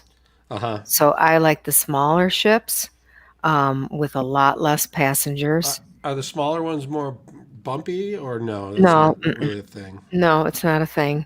But the smaller ships, most of them have, balconies. And for me, that's a must because I want to see, obviously, why am I doing that? I want to see the sights. Right. And I've also done a couple of river cruises that were spectacular. So my parents, for the last 10 years, that's pretty much what they've done. And they, but they don't, they like it because they have the whole itinerary of where you're going and places they want to see. But then they get off the boat, and if they like it, they stay and get a hotel there. And then they'll meet up. Take a flight and catch up later to the boat and have less time. But it does all the planning for them. Yes. And they don't have to really think too much about what they'll be able to see everything they want to see, and it's pretty. I describe it as your hotel room going with you. Yeah. You know what I mean, like it's going along with you. Right. And we don't do a lot. Like if there's a lot of different excursions that they offer, we don't really do that. We usually just get off and put on our walking shoes and explore on our own. But I have a lot of nice things to say about smaller cruises. I could not envision myself on a big one. I think it would be, first of all, right now it would be, oh my gosh, really, really stressful. Yes, for sure. But yeah, I miss traveling. Oh my gosh. I know, and not that we necessarily had anything planned, and we can still get to Florida and get up north. But we came off a big family trip to Italy. We were there in December, right before it shut down, and we were making plans for Ireland, to be next. And it's like you just don't know when it's going to be, and you want it to be great. You don't want it to be, but you don't want to wait so long that it never happens. We rented a castle in Ireland. We've done a couple of Irelands, but this one we took with the kids. We took everybody. We rented a castle and took the whole family. I'll have to get some tips from you. Yep. It was spectacular. It was just extraordinary. And then and then we traveled around the country. Yeah. But then the first one we did was like a bus tour. And I have a lot of really nice things to say about that too, because like cruising, the tour took you to all these incredible places that you otherwise might not know to go to.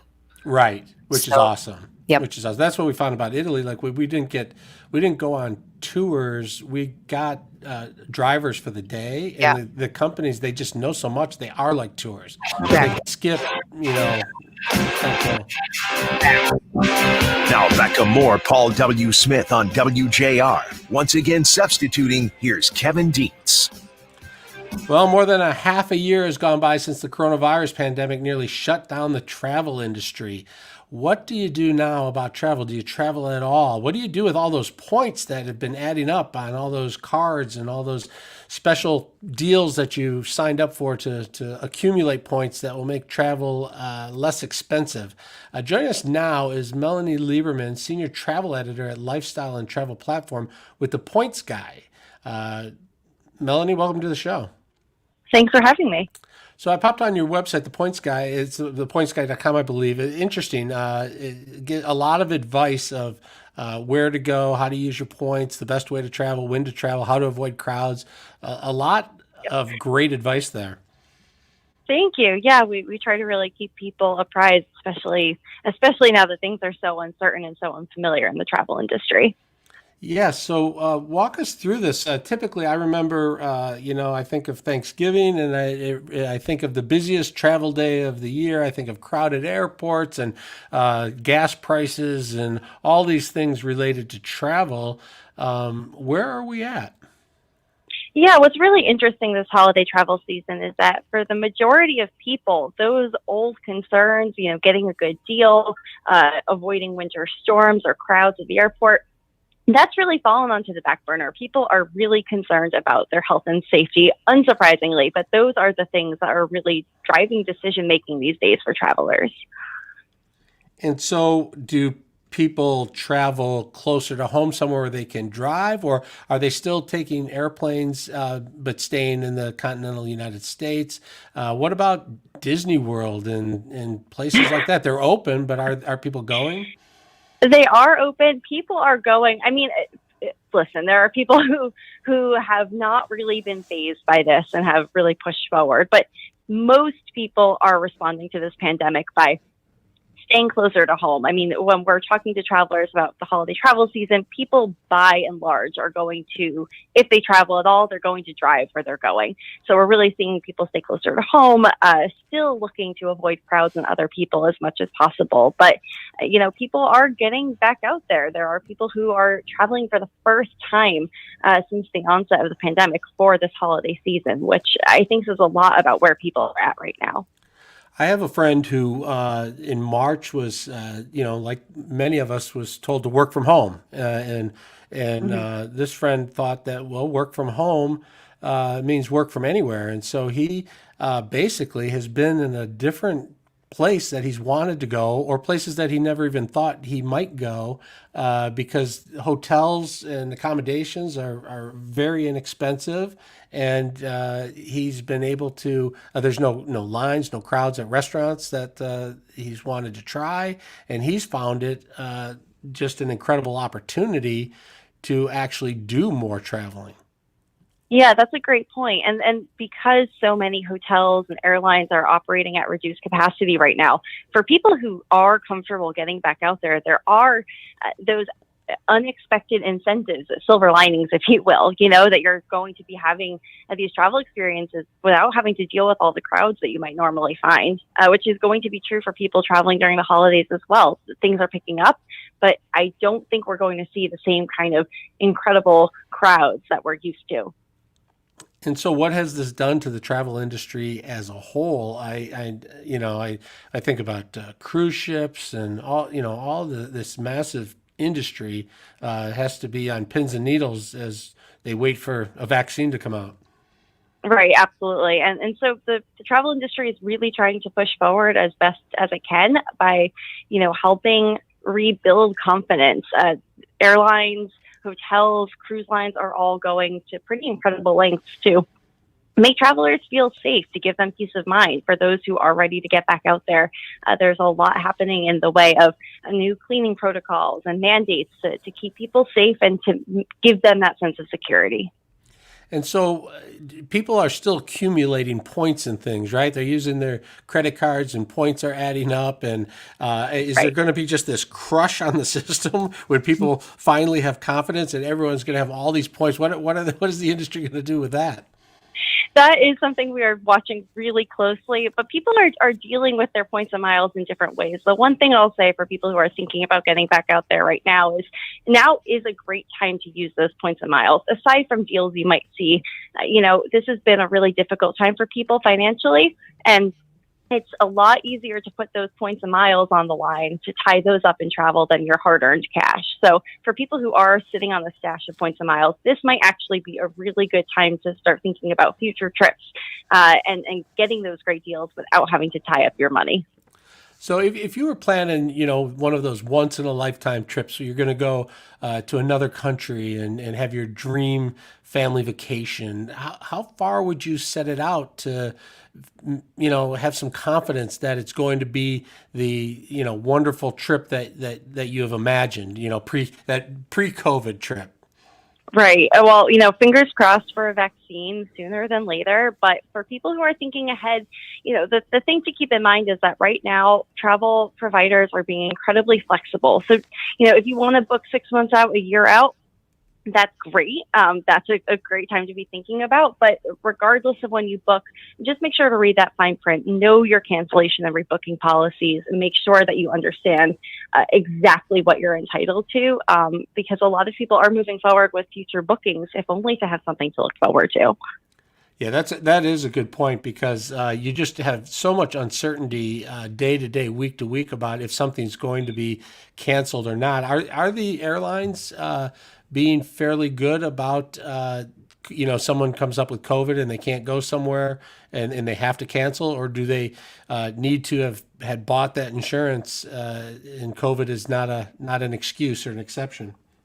Yeah, before I pop off for another interview, I'll say that right now all the major airlines have really moved forward with long term. They've gotten rid of cancellation and rebooking penalties. So that's a really great thing for travelers to keep in mind. You won't be penalized. Again, you have to know the fine print. There's a lot of differences between one airline to the next, so make sure you understand the rules. But travelers who do book have more flexibility than ever, so that should help a little bit as you decide to move forward and get back out there. All right, Melanie Lieberman, thanks for joining us. Thanks so much for having me. All right, thepointsguys.com. We are going to take a quick break and check in with weather and traffic with our friend Dana Clark. This report is sponsored by eBay. Gifts from eBay say a lot, but don't cost a lot. So tell your all-star it's time for takeoff with Air Jordans at not-so-sky-high prices. And get your rockstar dad a Bose soundbar that speaks volumes. Spend a little on gifts from eBay that say a lot. Traffic First, also sponsored by the Cremation Society of Michigan. For over 32 years, the Cremation Society of Michigan has been providing dignified cremation services without the cost of traditional funerals.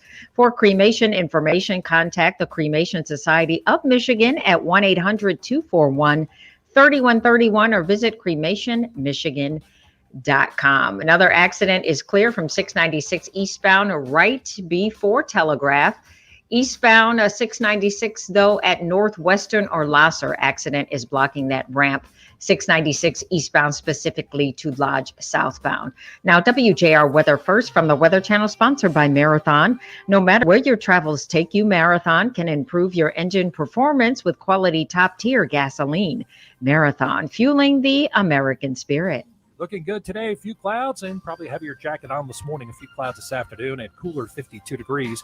Tonight, 36, suburbs cooler. Tomorrow, clouds, sunshine with highs in the upper 40s. From the Weather Channel, meteorologist Ray Stagik on News Talk 760 WJR. We're here with David Bartman at the Senior Financial Center. David, when people sit down with you, what's the thing they usually have no idea about? I would say taxes. People have been told when they get to retirement, they'll be in a lower tax bracket, but many times the opposite is true. You've paid off your house, you lost most of your deductions, and now everything is income. More income means your Social Security could be taxed and your Medicare premiums could go up. So you have to have a strategy for that. We've just brought a new member on our team that is an attorney and has his master's in taxes. It's not how much you make, it's how much you keep. We like to say you may not have an income problem or a health problem, but everybody's got a tax problem. To talk about protecting your money from Uncle Sam, call the Senior Financial Center at 800-452-0208.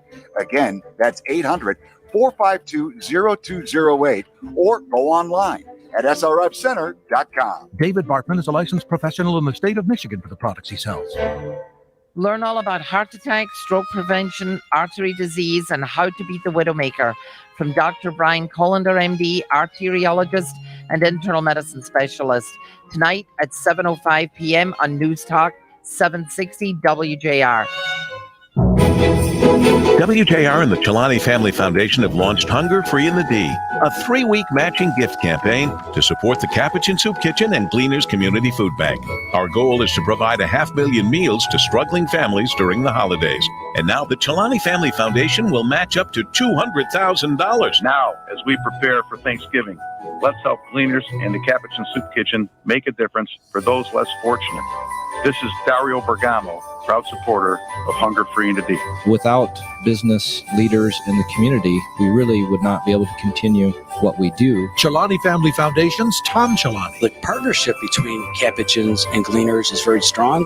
They help out a lot of people, and I felt it was good that Vicki and I and our foundation get behind the two of them. Give now. Go to hungerfreeinthed.com or call 313-254-4788. That's hungerfreeinthed.com or call 313-254-4788. Original Murdoch's Fudge is delivering fudge to your door now, direct from the Straits of Mackinac. It's time to say happy holidays to your clients, friends, and family with a holiday treat. Give the sweetest made-in-Michigan treat, Original Murdoch's Fudge. Place your order now for sweet savings. Order now online. OriginalMurdochsFudge.com. That's OriginalMurdochsFudge.com.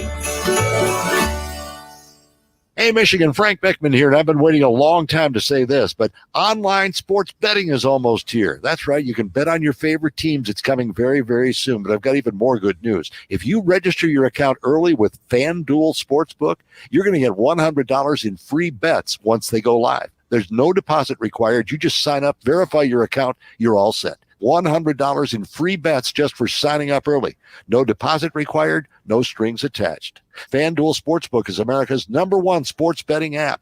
Easy to use, tons of betting markets, it's safe and secure, and they have fast payouts. So get to FanDuel right now. Sign up at FanDuel Sportsbook for your free account with a $100 signing bonus. Must be 21 and over and present in Michigan. Bonus issued a non-withdrawable site credit that expires 7 days after FanDuel goes live in Michigan. $100 is distributed as $50 site credit on each of Sportsbook and Casino. Unique user ID verification required. Offer ends on go live day. Gambling problems? Call 1-800-270-7117 for confidential help. Now back to more Paul W. Smith on WJR. Once again substituting, here's Kevin Dietz. All right, it is 8:48 in the morning on November the 12th. Thank you for joining us on WJR 760, where Detroit comes to talk. We're also live on Facebook. Joining us now is Frank Beckman. Frank, are you with us? Maybe Frank isn't checking in this morning. I'm not sure. We'll have to see. I was thinking about Frank when I saw a story that popped up. A massive tooth found on South Carolina beach sparks questions over what creature it belongs to. This is a story in South Carolina where a woman found this ginormous tooth on the beach. It pretty much in the palm of her hand. It covered her whole hand. And I don't know if you remember this, but Frank had his tooth removed and he brought it to work for show and tell. Frank, are you with us? Do you remember that day? Maybe he's looking for his tooth. It could be, but Frank had maybe it's under his pillow. I think Frank had his wisdom tooth removed, and he brought it in on a day I was filling in, and I was like, "Wow, that is a big tooth." And I saw this story, and I wonder if Frank was down in the Carolinas and lost another tooth. Playing golf. Right, I know. Yeah, that's probably where Frank is this morning. Paul lost his tooth. I was interested to get Frank's read on the Masters. I wondered if he has ever played Augusta. You know, I know he has some Oh yeah, trips. I think he's boasted about teaming Augusta a number of times. Oh, see, he missed his big opportunity. This was a real opportunity for him to brag about Augusta. I think he has, if I'm not mistaken, no, he has a special trip planned with his sons to go out to Pebble Beach coming up. I believe I heard him talk about on the phone. But now Masters Week is one of my favorite weeks. I tell you, I don't watch golf week to week necessarily, and I have to. Look up the rankings to see who's favored and who isn't. But when the Masters comes around, that's one of those days where I'll turn the TV on right after this show and leave it on the Golf Channel from now right through Sunday. And it's one of those sports where a lot of people will walk by and say, "Geez, golf, it's so boring. How could you possibly watch golf? How do you not just fall asleep?" Yeah, but the Masters will attract non-golf fans or non-sports fans. You know, a lot of people watch the World Series or catch parts of it, even though they're not baseball fans, because it's a huge event. And the Super Bowl, lots of non-football fans, so watch that. So this is the one tournament, I think, where people that don't normally pay attention to golf they'll pay attention to it. And of course, they'll be rooting for the golfers that they know of, and usually the golfers that they don't know about are the ones who win. Well, that's what happened. Actually, last year Tiger Woods won. Right, this time Tiger. Yeah. People weren't expecting it. It had been a lot of years since he had won. I think last year was his fifth, and I think it was a long time from the time he had won his fourth. And when you talk about watching one round of golf a year like the Super Bowl, if you'd watched the final round last year. The 12th hole at Augusta is a par 3 with water in front of the green, and it's only 127 yards. It's the kind of hole we could step up there and get there. But yet I think 3 of the leaders went into the water, and I think there was a lot of wind and whatnot. But Tiger Woods shot some sort of stinger shot that went low and long, and it wasn't that it was a great shot, but it didn't go in the water, and he was able to pull ahead there and win that thing. And it was fascinating, just sports event to watch unfold. It was really, really quite cool. Well, it'll bring us some normalcy. It will, I think, and I was curious about that. You mentioned the World Series, and I just wonder has COVID ruined sports for us? This weekend, Alabama was supposed to play LSU, which is a big national game, and lots of people who typically would just be Big Ten fans would watch that, and because it's a big game, and now it's not even taking place, and and I just wonder if Wisconsin game is canceled. No, it has thrown thrown the sports world along with everything else into disarray, and it's hard to follow these sports even though they have tried to maintain schedules. The NBA played the rest of their schedule in the bubble, and try as hard as they did, I think the ratings were way down because people just couldn't figure out what was going on and lost track of what was happening in the NBA. And interesting news this morning, Kevin and Dick, the Masters, the opening round has been postponed. Play was suspended, not COVID. No. The good news is not COVID. So this is interesting, though. Play was suspended at 7:37 a.m. this morning, expected to be suspended for an hour to 2 hours because of heavy storms, lightning. Yeah. They're on the edge of that tropical storm Ida, I think.